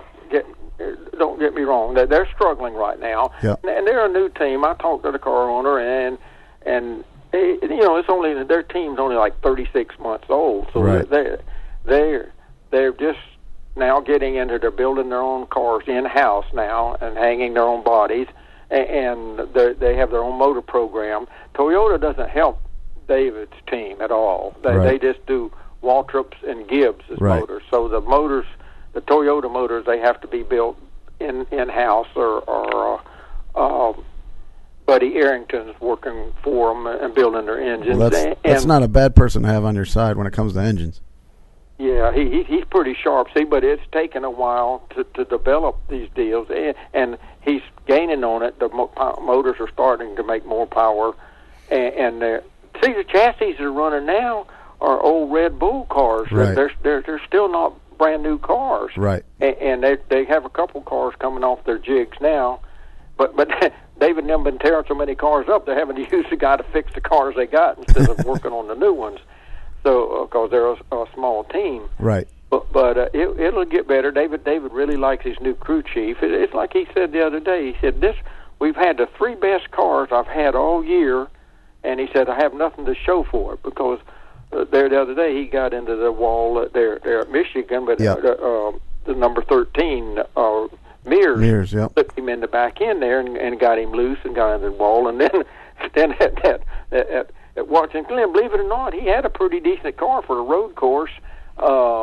They had trouble with the fuel pickups in practice, so he didn't get much practice, but the race started, he had a pretty good car, and he was headed in the right direction, but he missed a shift there. He went from down that back chute, he was going from 3rd to 4th, and it went from 3rd to 2nd because the shift pattern is so close on those cars. He said, I've never done that before. He was really upset with himself. I said, well, David, how tight did it turn? He said, I don't know. The tack only went to 11,000. So. Oh. That's not good. So that motor, the crew chief will get it and coasted in the pits. David, we'll see if we can fix it. And David said, I don't think you're going to fix this one. so that put him out of that race. But I'm looking forward. headed. Matter of fact, I talked to him just a few minutes before you called. He was on his way to Bristol. Yep. He likes that Bristol track. He runs good there. So if they give him a pretty decent piece, which this new crew chief seems, him and David seem to hit it off pretty good right at the moment. So they work on the car, and then David tells him what he needs, and they make changes in it. And the reason I like Bristol is they go back to their basic setups with real strong front springs. Yeah. Instead of just running on bump stops only, right. They're back to like a 2,200-pound front spring and the right front spring in there, and they drive more like the older cars used to drive. Right. That's one reason David likes Bristol, and so I'm looking forward to him having a good run up Bristol this time. I know we realize that he's not going to run in the Hendricks cars or the Gibbs's cars and stuff like that. He can't. But it's he tough to compete with the that. cars in his class, so to speak. Yeah, right. So that's what we look at. When you're with a small team, it's hard to compete against those guys.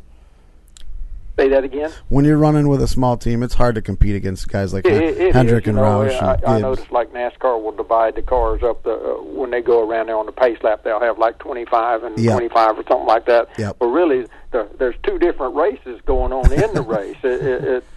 You got the have and the have-nots, and David should be able to run in the 20s from 15th to the high 20s is where he's got the car now. They've developed, they're gaining on it that much. You know what I mean? Instead of being in the 30s, they've progressed along where he can run in the 20s. It's just like when he run Talladega.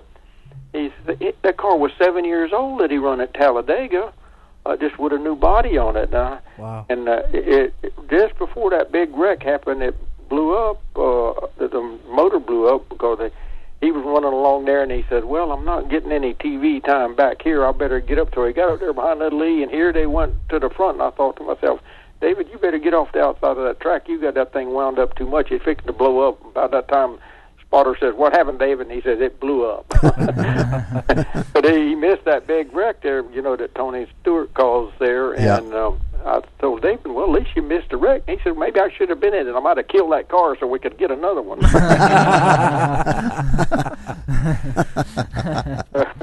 So,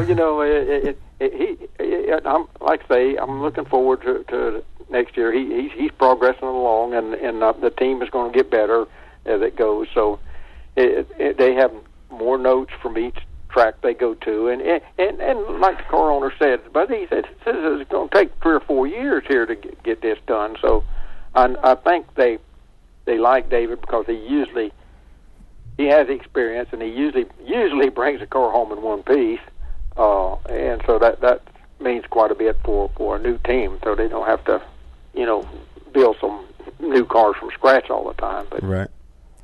But we'll hopefully Arrington can get on to the engines a little bit more, and maybe someday they get a little help from Toyota to help them with the horsepower there, and then he can get, if he can get to where he can run 15th, then you're gonna slip in there with a 10th, and then you're gonna slip in with a 9th, and you got a chance. Sure. Then if everything goes your way to crack the nut and bring home a win. But meanwhile, I'll just keep playing around down here.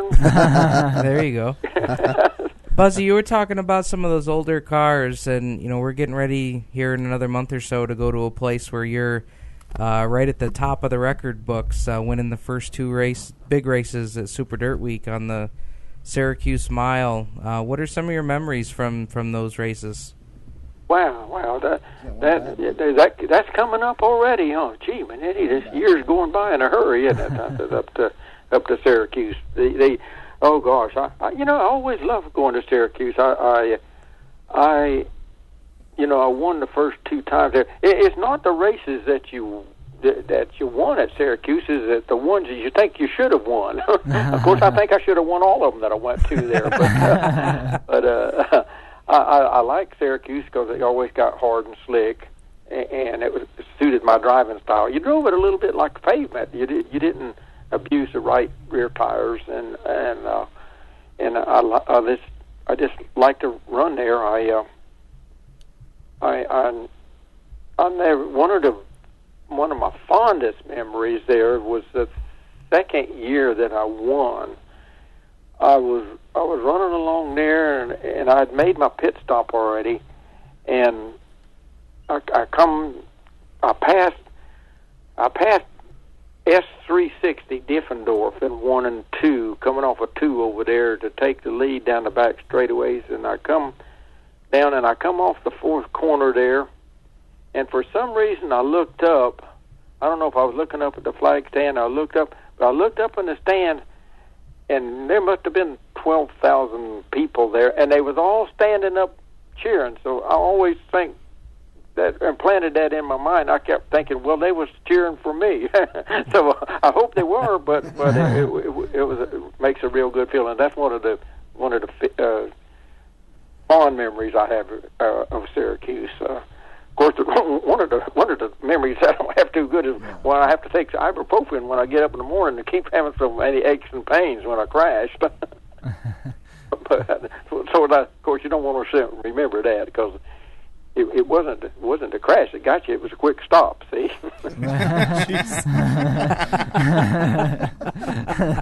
Yeah, that sudden stop at the end's always good. Yeah, there you go. That ain't the crash. It's the quick stop. I remember when I came to in the car one time, and I could feel that bone that was broken in my leg. I could feel that bone was basically come through the side of my leg and was sticking out there. Of course, it's not a good thing to say, but I reached down there and I felt over and I said, "Oh, dang, I'm going to miss my plane flight back to Florida tomorrow."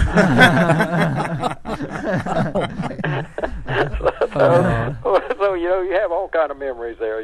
I would have liked to have outrun Gary Ballou that day. He had the Batmobile car up there. I would have liked to. I run second that day. I would outrun him. A lot of people don't realize that when I was leading the race, I think at 111 laps or something like that. And Gary was coming, and they came on the radio and told me that the Blue was coming. And I said, "Well, I got it." And I come off the fourth corner, and I went on 7 cylinders. It broke a rocker arm, that engine did. And I called the crew chief there, and I said, "This thing's on 7 cylinders," because I was driving that 60 car out of Reading. I said, "This thing's on 7 cylinders," and they said, "Well, keep it going." So Ballou drove by me down the straightaway. There wasn't nothing I could do about that. But when Ballou got in front of me, I noticed he didn't drive off from me too far, because I talked to Gary later on, and he said his engine, right after he passed me, his engine went on 7 cylinders. He finished that race on 7 cylinders. So if I'd have stayed on 8 and he had stayed on 7, I could have beat him that day. and it made history a little bit different. But wow, that's just another one of the memories you have of Syracuse. But the last few years, boy, I've noticed that the old track's getting a little bit wore. You know what I mean? It gets a little bit rough as the race goes on there. But of course it gets, it only don't get run on enough during the course of the year to get really worked in. But when I ran on it, it always stayed pretty smooth. It didn't tear up too much. But last couple of years, I noticed it got a little bit rough. But hey, I like I say, it'd be a lot of fun to go up there and run around that track a few more times. Back in the mid-2000s, that track got bad. The last, I'd say, 3 or 4 years, the track has really come around and it's been quite racy. I mean, it's definitely been an improvement over what it was in the mid-2000s, 03, 04, 05. It was tough. It was tough. Yeah, those years. Oh, it really got bad those years. But like I say, the last couple of years, it hasn't been as bad as it was back then. It's been raceable. You know what I mean? As the race goes on, you ever notice as the race goes on at Syracuse, the groove will get wider and wider, and pretty soon. Yeah, last year start lapping cars, and the guy that's lapping has to pass the guy on the outside. But pretty soon they get a 2-groove track run in, and the whole track gets pretty fast there. Oh yeah.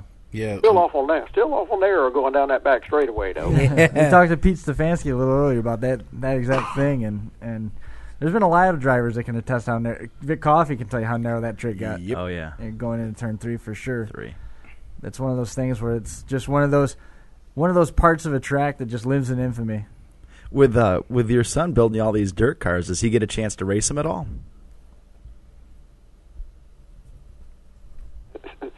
Say that again, please. Does David get to with all the cars that David's building? Does he get to race them at all? Does David get to? Yeah. See, we have David. Every year we have a David Reutimann Foundation deal down here over at the Silverado Golf Course. After Thanksgiving, we have a big. David collects during the course of the summer. He collects hoods and fenders and doors and stuff off, all the guys' cars up there, all the shops. Some of them save him pieces. And Tony Stewart usually gives him a uniform, and he gets helmets, and we get stuff from the Rays and stuff from the Buccaneers and stuff. And we have a big auction over there and a golf tournament every year on the David Reutimann Foundation. Last year, I think we're not like a Jimmy Johnson or something like that, but one year we raised $100,000, and then last year I think it was $80,000 we raised, and we give it to the they have over in Orlando, they have a place like Kyle Petty's got there, Boggy Creek Campground, what they call it over there, for the little kids that have cancer. We donate that, and to the Crippled Children's Home in Tampa, and to the Meals on Wheels here in Zephyr Hills. We divide it up among the people. But anyway, when we come down, we have a David Reutimann 50-lap race at East Bay, and he gets to run his own car there. Of course, he always takes the best one too. Takes the one with the big motor in it, and so he gets to run there, and he gets to run Ocala. Okay. And I think I know what he's doing with this new car that he's building me, because he was hollering at me the other day. He said, "Get my motor up here. Get me that motor up here."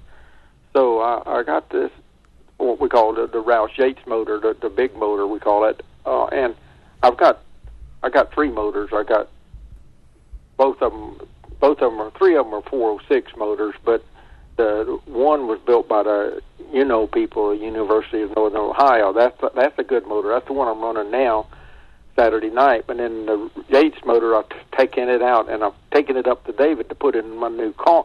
I say my new car, but I know what he's going to do. He's going to drag his feet, and he's going to get that thing done just in time to come down here and run it in Speed Weeks in February over there at Volusia. I know that's what he's going to do to me. There you go. I didn't fall off the turnip truck yesterday,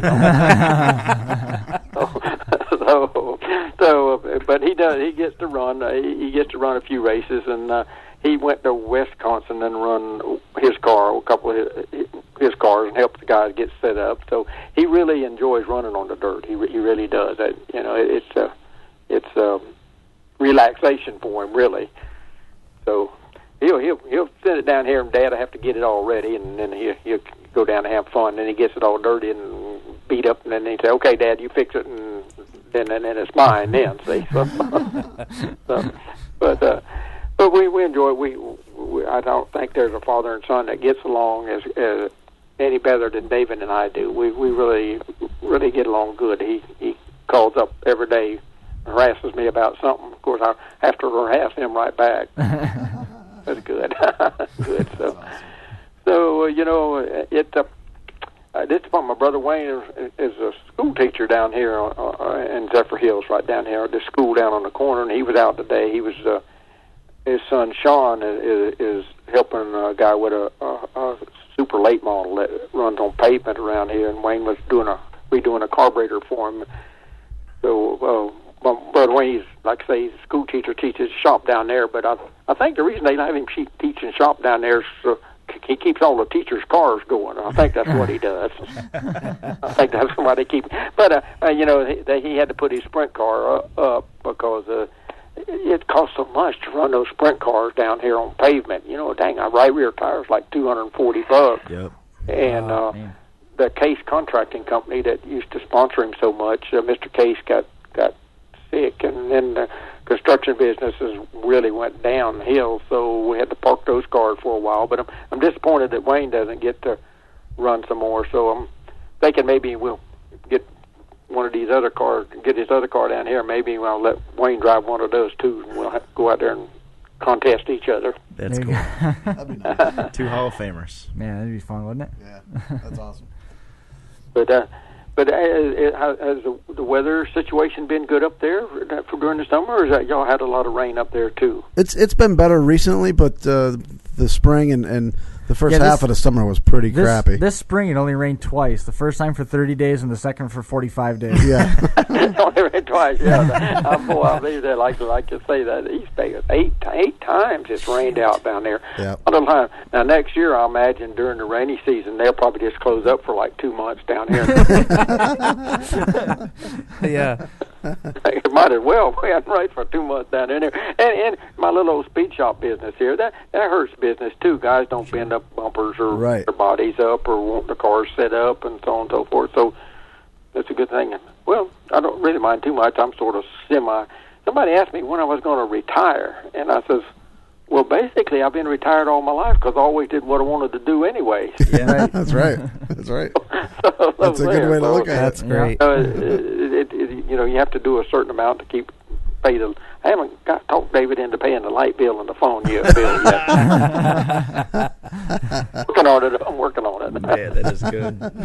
But I do. I keep close contact with my friend Davey at Dover Brake. That sponsor. He still sponsors me after all these years. Davey, his name's still on the side of my car. No, isn't it amazing? He's been around so long. One of the longest running sponsorships in the sport. Oh yeah, no question. He's been around so long; it's amazing. Yeah, he's been out. He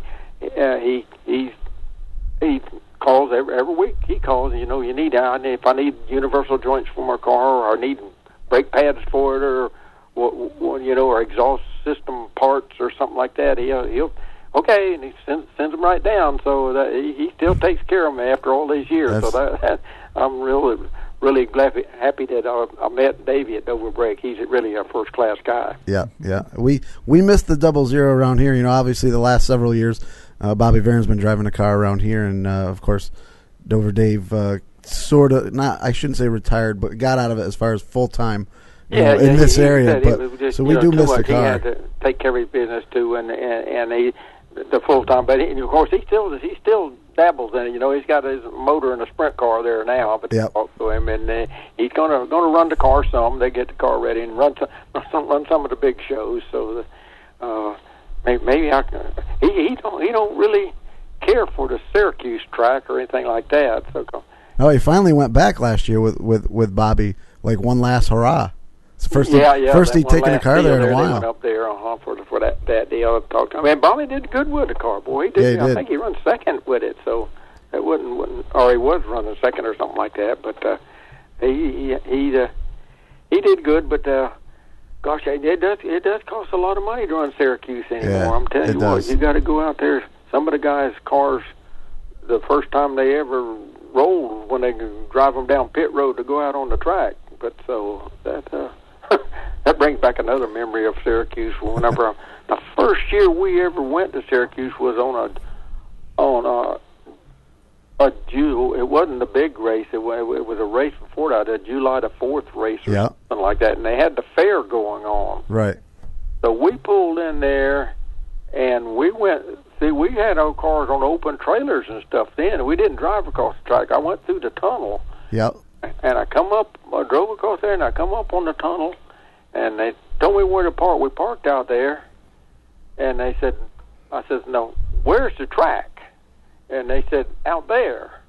So sometime warm up, I got in the car and drove out and found pit road there and went down pit road out on the track. And that's the first time I ever seen the track. I couldn't even see the darn thing for all the stuff they had on the infield. I don't know, where's the track? I couldn't find it. I was just parked out there on the infield somewhere. So I finally managed to find my way out there on the track. I said, oh boy. I went carting her off down there in the first corner and set the car sideways, and I went sideways, and I went sideways, and I went sideways. Seemed like for 10 minutes before I come around there to the back straightaway. I'll bet. That had to be something. Yeah, that had to be something for the first time. That's pretty cool. Yeah, it's the first time on that track. Where's the racetrack? We're inside I tell you. That's awesome. But the Yeah, I see y'all in the Finger Lakes region. You're down Seneca Falls. I've probably been through Seneca Falls at some time or another. I don't really know where it's at, but it's not far from Watkins Glen. Yeah. Okay. There's Watkins Glen. Do you remember Waterloo Raceway or Maple Grove Speedway in Waterloo? Yeah. Uh-huh. It's the next town over on 5 and 20. Okay. Because is that close to Black Rock? Is that Black Rock around there somewhere? We're about 40 minutes north of Black Rock. Oh, okay. That's what I thought. I've been through there at one time or another. I think I've been through every town up there. And that. Yeah, I don't doubt that. Yep. Yeah. So I like that little Black Rock track. I ran there and I enjoyed that. And then the past couple of years, I went up to that little Thunder Mountain Speedway up there by Binghamton and then run a couple of shows. But I don't know that they're even running any shows up there now. It's still going. They run their headline is Sportsman, I believe. Yep, they run Sportsman cars there. Sportsman type car. I thought they were run. I was hoping they would still run, but that's a nice little track up there, on top of that mountain up there too. Yep. Heck of a thing to get to. Yeah, it's interesting getting up there. I'm sure it's even worse with a hauler. Yeah. But of course, I like 5 Mile Point too. I won 100 lapper there at 5 Mile Point one night, and I started the race. I was running alcohol for fuel on a big block car there, injectors on it, way back when, and I had a 45-gallon fuel tank, and the boy, I got ready to go for the race, and I think we put 35 gallons in it or something like that. We didn't fill it up, because I told the guy, hey, it's a little short track. It's not going to need all that much fuel, so don't fill it all the way up. So I got to going, and I got the lead, and they had some yellow flags, a wreck there, and they had a little old scoreboard thing down on a pole down in the first corner there, and we drove around there, and it didn't turn a lap. Oh boy, they there again, and it didn't turn a lap. So I motioned to the flagman. I said, "Hey," I pointed at that thing, and did that circle. And he shook his head. It was 100 green flag laps. They didn't count those. Talking about getting worried about fuel mileage then, boy, I mean, to tell you what, I just barely did make it till that thing run out of fuel, I think, on the checkered flag lap when I come across the line. We managed to win it, but I sure didn't have any fuel left over. From then on, I filled it up every time we went somewhere. But there's a lot of memories from racing up there. I tell you what, one of these days I'm going to stop and write a book. What I'm going to do. There you go. In my spare time, There you go. That'd be popular around this area. Yes, it would. A lot of people in this area would love to see that. My spare time between midnight and 2 in the morning. It's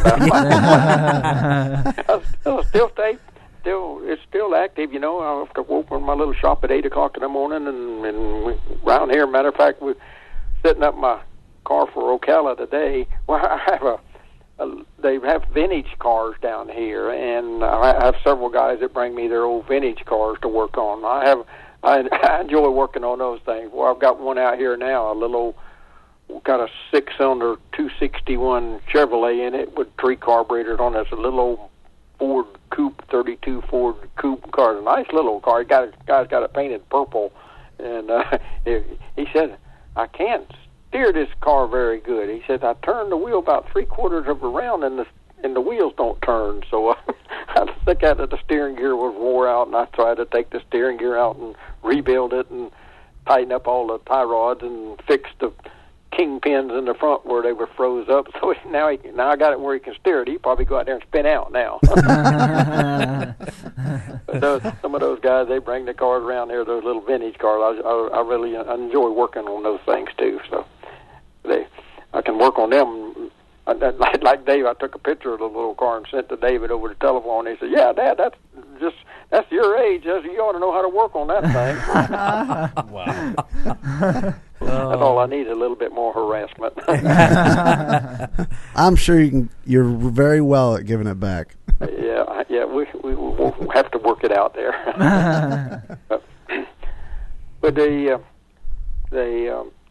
racing up there anymore is like Albany, Saratoga, and Lebanon Valley, and then of course, like you say, like they really are competitive cars nowadays. You know what I mean? It's gotten to where, I guess that's the way it is all over. You know, you get, of course, up there you get a Troyer or a Bicknell or a Tio, and you get it set up. Boy, all the cars are pretty darn quick cars. You know what I mean? Yeah. You have to really, those guys have to be really, really sharp to win some races with those things anymore. That's one of the things that would worry me if I was to get in another car for Syracuse and stuff. All the guys are so competitive anymore. Yeah, all of them are so fast. It wouldn't be an easy lick to win a race up there. Basically, well, I guess that way all over. Down here, there's, like the other night, there was about 7 cars at East Bay that I know. You know, they were Shaw cars or Rocket or chassis or like one of my all those guys. They're basically all 4-link suspension, and they got their bolt motor and stuff. It's really, really competitive. So I think it's gotten the same way up there. Yeah, everybody has the same equipment nowadays. I mean, you may have a different chassis manufacturer, but it's all the same. See, whenever we say the second year I won Syracuse, I had a 513 cubic inch big block in that car. Right. And a lot of the guys were running 427, so that gives you a definite advantage there. Yeah, sure. But anymore, with the way the rules are, all the cubic inches are the same, and the carburetors are the same, and the cars are the same weight and everything. So you really got to be sharp on your chassis setups and get off to a good start in the race to be able to win some of those things up there. So not. I guess they call that progress, don't they? Yes, they do. Yep. But the times we spent, I ran that Albany Saratoga when it was pavement. See, when we used to run that All-Star League, that was something I used to really enjoy. We could go to different tracks each week.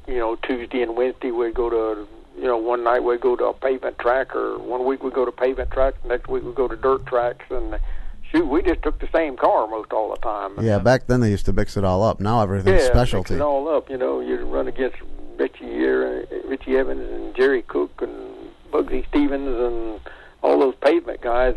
We could run on the dirt. Boy, we would really whack them, but then when we got to the pavement, boy, they paid us back then. They'd laugh us, but that was always. I always like to go to different places. I always enjoyed that, going to the different tracks and seeing what you could do against the locals, and we always used to make out pretty good. Yep, I'd say. There's one little track there in Devil's Bowl up in Vermont. I used to like that track, but I understand they've paved that track now. Yeah, it is. They paved it a couple of years ago. Yep.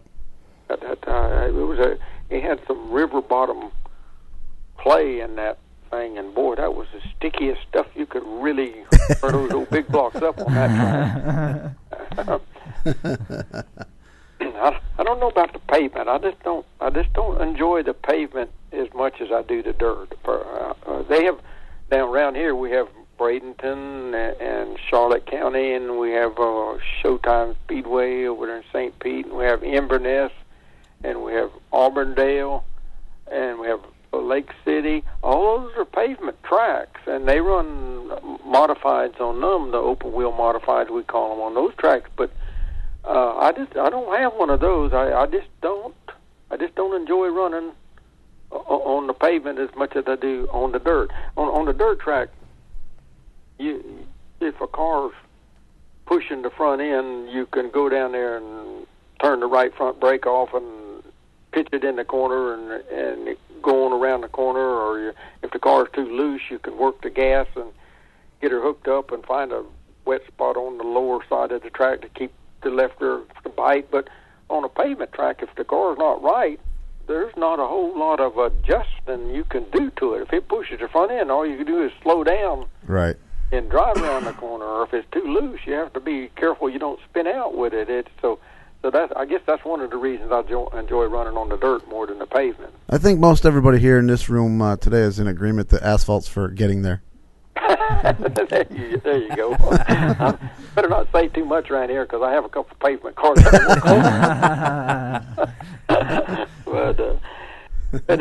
But anyway, you guys, is your radio station y'all been announcing this long? I see you got. Am I talking to John or Rich?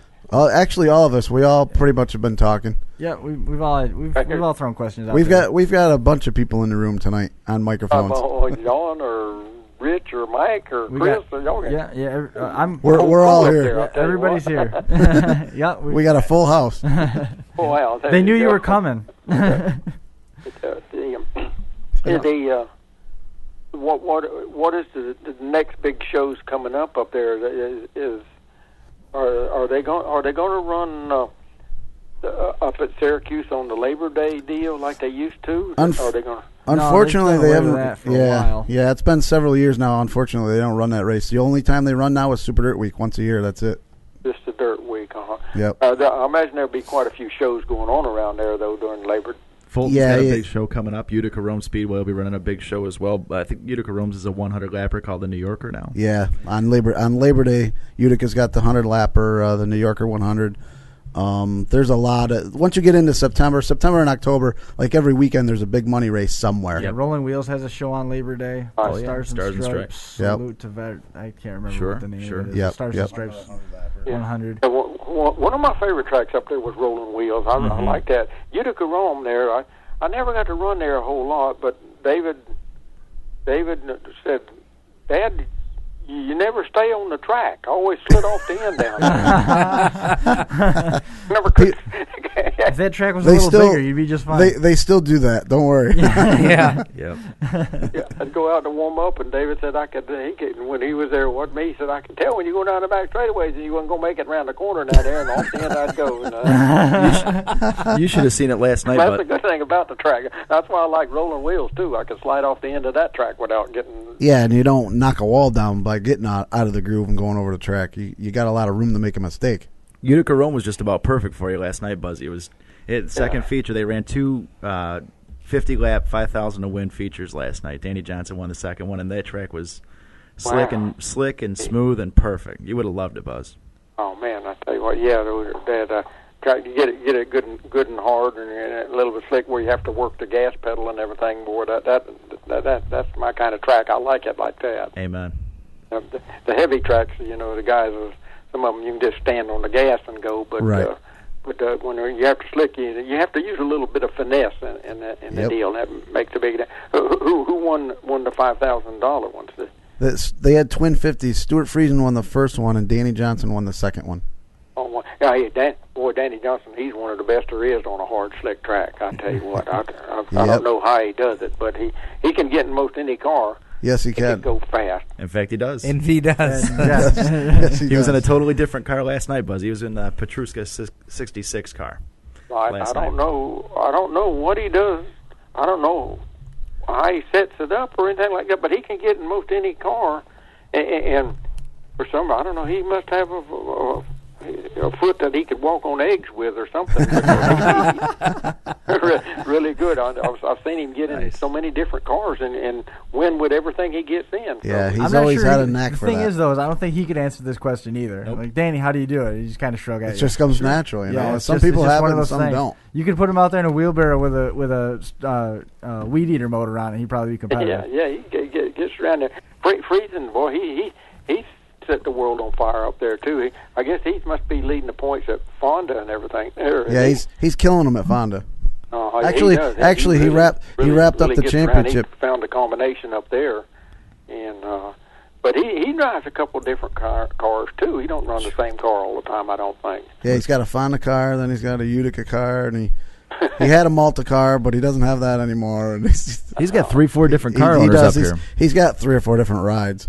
Right, that's what I thought. He every now and then you see him in different, keeping up with him in the news, and he's in either this car or that car, or that car, and then he's good. He's one of the guys whenever he pulls in the pits, you're going to have to beat. Yep. Did Brent Hearn run good last night? Did he? Actually, he did not. He Yeah. started on the pole in the first race, didn't he? Dropped like a stone, unfortunately. Yeah. And then he didn't finish, right? In the second one. Every now and then you get off your setup, and then you're out to lunch. Boy, I've been working on the setup on this one car I have that I won with Saturday night. It's 2-year-old, this car, and I don't think I've been back to the track one time with the same setup in 2 years with that car. I've changed the springs or the angle of the bars and the this and that and the front end settings and the left rear weight, this percentage and that percentage, and so finally this past Saturday night I finally think I finally hit on something where now I've got a good baseline I can work off of. You could either, before you could get the car to get in the corner and really good, but it wouldn't come off the corner, or you get it where it come off the corner, it wouldn't get in the corner, or then it wouldn't turn in the middle. So I kept working with that car and working with it, and I think I finally got it adjusted to my driving style. So I think I'm going to be hard to deal with down at East Bay the rest of the year if it doesn't stop raining. There you go. Hallelujah. Now that sounds good. Yep. And we sure look forward to catching up with you after you give them a hard time down there. Say that again, please. We look forward to catching up with you again after you give them a hard time down there. We're just about out of time for our time slot. Uh-oh. No, you're all right. Well, I'll tell you what, we get to telling stories, we could talk all night. Well, actually, that's right? kind of something that we've talked about doing. I don't know if you remember Dean Reynolds from up here. He works with Empire Super Sprints. What we want to do is get a couple of the guys that are still in the area and just kind of get together in the room and just kind of do like what we did tonight and throw some old stories around. And if that's something you'd be interested in doing, we'd be happy to call you up and have you be part of that for a little while when we get all those guys together. Sure, anytime. Give me a call. I'm always usually down here in the shop piddling around for a few hours after dinner, and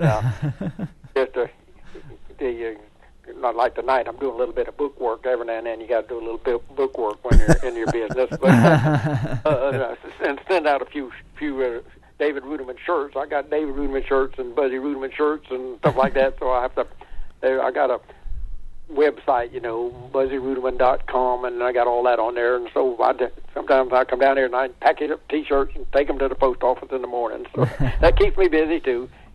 Keep me out of the bars and off the streets.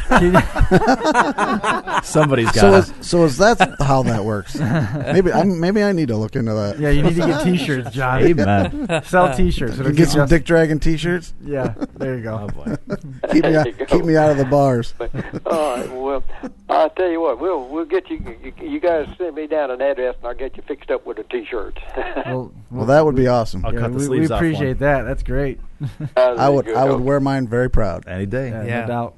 Definitely. Well, gosh, it's been great, talking to you guys and bringing back some memories. At least, like I say, when you get racers telling stories, you don't really. Time goes by pretty fast. It does. Yes, it does. Sure did. And we're gonna have some special events coming up, circulating around Super Dirt Week, and we're gonna try and have that Legends show. We've been working off and on all summer trying to put that together, and we're getting into the time of the year we're gonna try and make that happen. So we'll definitely keep your number handy. Yeah, keep it on and give me a ding-a-ling, and we'll tell you something even if it's wrong. Sounds good to me. We'll make it sound right. We sure appreciate being part of the 31st lap with us tonight. We appreciate it a ton. All right. I appreciate you guys calling me and give me a jingle anytime. And like I say, I look forward to talking. I miss a lot of my fans up there in the Northeast. I still hear from quite a few of them, but there's a lot of good memories there. So I appreciate you guys giving me a chance to talk about it. Okay. Well, we look forward to doing it again. Thanks a ton. Good luck with the rest of the season, Buzz. Thanks, Buzz. Thanks for calling. Now we'll see you guys later on. All right. Yep. Thanks again. Take care. Good night now. Wow. Yeah. What awesome. else can you say? That right there just recovered. That was awesome. Episode. Yep. I mean, the guy's a legend. I think we're especially back. in this I area. think we're back to even. Wait, what didn't he cover? He covered history. He covered setups. He covered. Yeah. Well, we had people. NASCAR. We had people that were chiming in on the live chat. And I'm like, just wait. He'll get to it. Yep, Just- he'll get there. Yeah. I mean, there was some conversation. The thing that I wasn't. Hook said that you look good. That let me find it all. He was Doug, talking about Mrs. Bombas. Doug is there.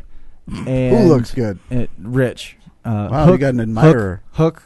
You must know who Hook is. Who's Hook? Captain Hook. And he was also. Is it a he? He was also shaking you down, trying to get free swag. Good luck with that. He's listening. He knows he's about 20 minutes away from Buzzie's shop right now, so he can go get me some free swag. Oh, no kidding, is he? Yeah.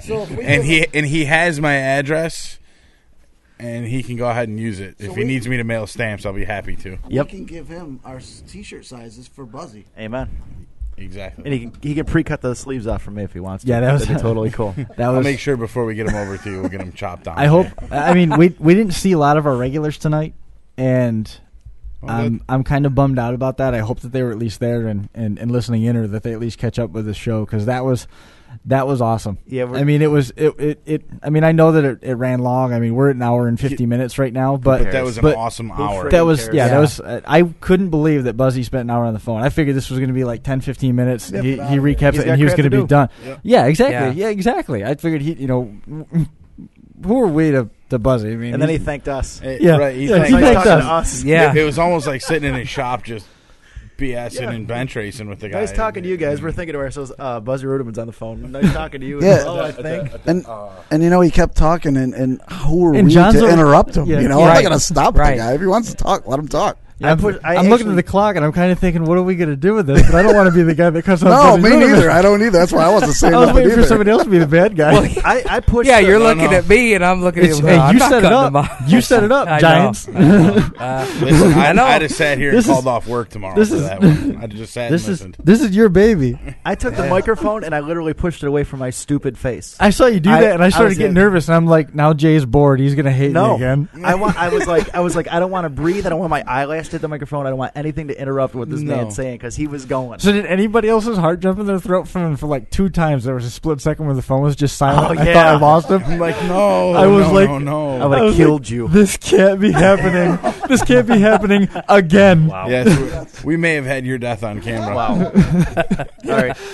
I was thinking, this is absolutely impossible to. And then he starts talking again. I'm like, oh. Yep. And rest assured, John, that you now have hope, because even an old barn hog will root up an acorn once in a while. That is the one-liner of As a single man, that's so reassuring. funny. Acorn's appropriate as well in my situation. I'm Irish. Oh my god, that was funny. Amen to that. Funny and possibly the title of the show. Yeah. No, it's not good. Well, maybe.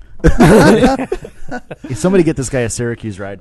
Let's get Buzzie a Syracuse ride. Absolutely. I know, Dave, Dover Dave, if you're listening, Buzzie wants to come back to the mile, please. Somewhere breaks. Yeah. If anybody has a means of getting in touch. Hey, did you ever get that car signed? Anyway. No, but it will be getting signed with that final name. Yep. Yeah. Yep. Yeah, and then it will be put back in a box and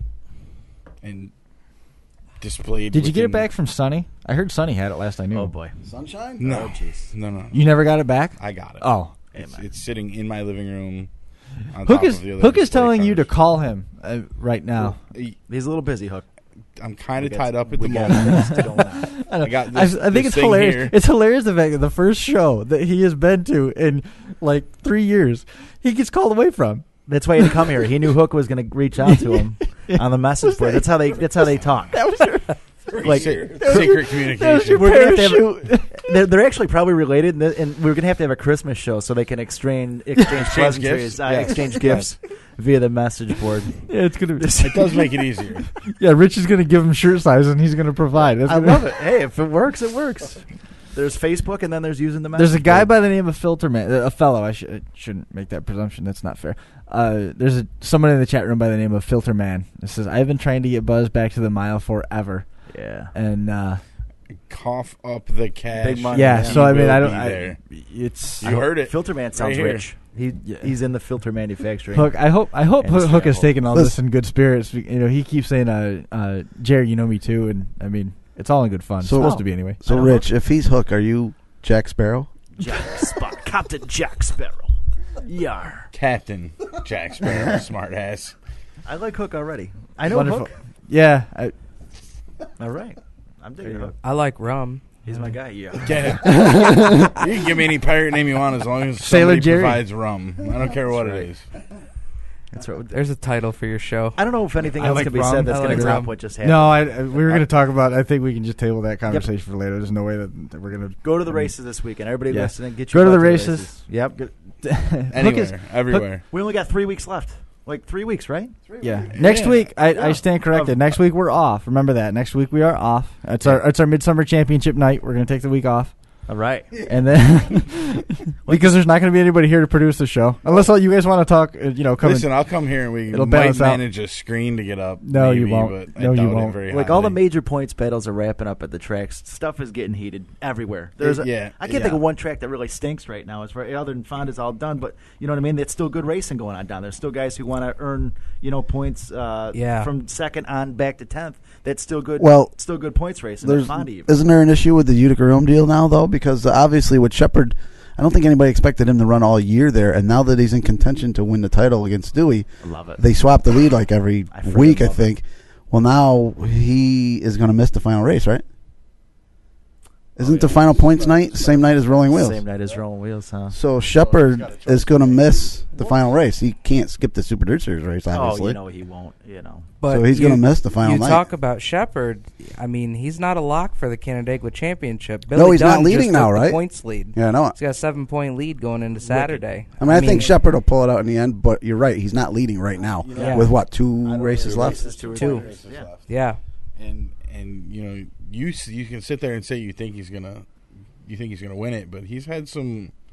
He's not gone out and run away with anything this year. He's won a few times. Captain Hook is asking you to expose his true identity.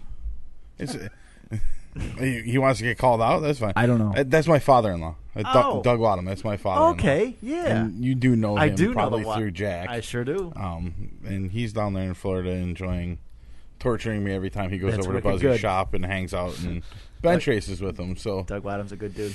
Yeah. Double X. I like him. You got a good father-in-law. If you're gonna have one, that's the way to do it. Yeah, I've got a Reutimann 00 hoodie at home that he sent me up. It didn't cost me a damn thing, so he Brag already it up. sends me All right, a what are you free doing? shred. Oh, that's wicked cool. But yeah, to get back to the point, I think Billy Dunn's been right there all year, and he hasn't really gotten into a whole lot of trouble throughout the course of the year. Matt's been struggling with getting. I mean, he got flat run over last week. Last week he finished bad, right? Yeah, he got run over, and then he got back out there, and he ended up back in the pits. I think 2 or 3 different times, and it's his crew thrashing away with Justin Hare's crew and some of Vitale's guys, and they're all beating on Matt's car, getting him back on the track, which is really the same across the board. They're all so that's going to be an interesting 2 weeks right there. I love it. And that's going to be taking place anywhere you go. Fulton, the racing at Fulton was awesome. I went there last weekend. I was there last Saturday night, and it was ridiculous. 2 nights ago you were there. I was there 2 nights ago. I was there last Saturday. The big block race was ungodly last Saturday night there. I mean, if you ask the guys from, the guy who won the race all the way back to the mid-packers, the guys at the back of the pack, there was 3-wide racing everywhere. It was just good racing.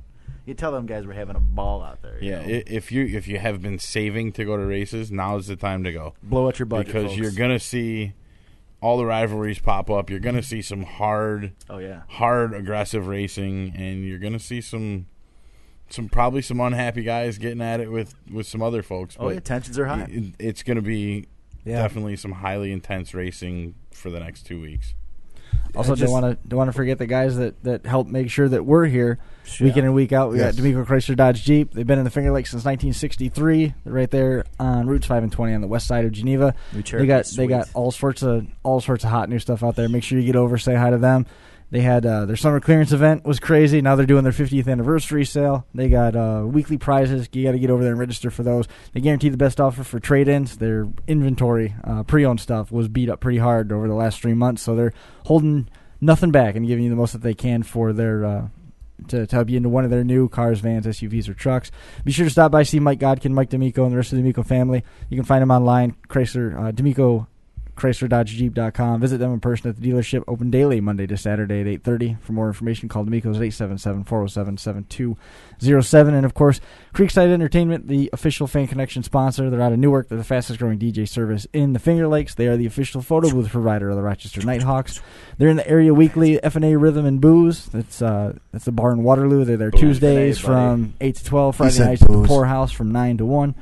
All the way through December. Friday nights at the Quality Inn in Newark, featuring rock and roll karaoke from 9 to 1:30. And Saturdays at Penn Yan VFW from 8 to 12. That's Creekside Entertainment, the official Fan Connection sponsors of the 31st Lap. Online at CreeksideEntertainmentDJ.com. Call Stu at 315-481-9700 or email CreeksideEntertainment@yahoo.com. We got just a few ticks left on the clock. Final thoughts? I know you guys are all trying to clamor to get stuff in. John, and now John is going to pull out his serious face, which means that the words out of his mouth will be the slowest conversation. What are you talking about? It's your serious face. This past weekend, went to, of course, Thursday I mentioned I went to Lebanon Valley. Then Friday went to the Summer Nationals at Ransomville. That was a fun night. Decent race. Eric Rudolph pretty much killed him in the second half of the feature. And then Saturday went to Mercer. First time I've been there since 2000 for the BRP Tour race. Great show. Had a great time at Mercer. And then Sunday we went to, the missus and I went to the Niagara River there in Niagara Falls for the boat races. How was the that? hydroplane boats and stuff. Pretty cool. It was neat. It was different because we'd never been. It was cool because it was something new and different for us. But the downside is there's a lot of downtime between the races because they got to crane the boats in and out of the river. Right. And they have 2 cranes. And so, you got 7 or 8 boats in a race. It takes them a while in between races to get the boats in and out and stuff. So a lot of downtime. And when you're a race fan like us, we're not used to all that downtime in between races and qualifying races and stuff. Like watching a sprint car race. yeah, it was actually it was actually more painful than watching them push off the sprinter. You're talking about sprint cars. Coming up in 2 weeks, Coal Cup, Utica-Rome. Just had a sit-down interview with Lance Young over in Penn Yan. Yeah, did you? Got a brand new chassis on the way after they wrecked the one chassis there at the smoke shootout. Did you see who's coming to that show? Wayne Johnson. No way. Kidding. Yeah. Wow. I would imagine, cool. I'm just taking a guess here. I don't know for sure, but I would imagine he'll probably be in a Glenn Steyer's car because Wayne Johnson always gets into one of Glenn's cars when Glenn puts on the Ashweekend Nationals. That's going to be that big. is cool this year. So That's I have big. a feeling Glenn probably had something to do with putting that together. But to have a national name like Wayne Johnson to come to the Gold Cup is a pretty big deal. Saw him race out in Washington. That guy's on. And he's one of the best. He's one of the best 360 racers in the country. So yeah, I saw him at Black Rock one time. Yeah. Back in the day. Yep. All those guys used to come.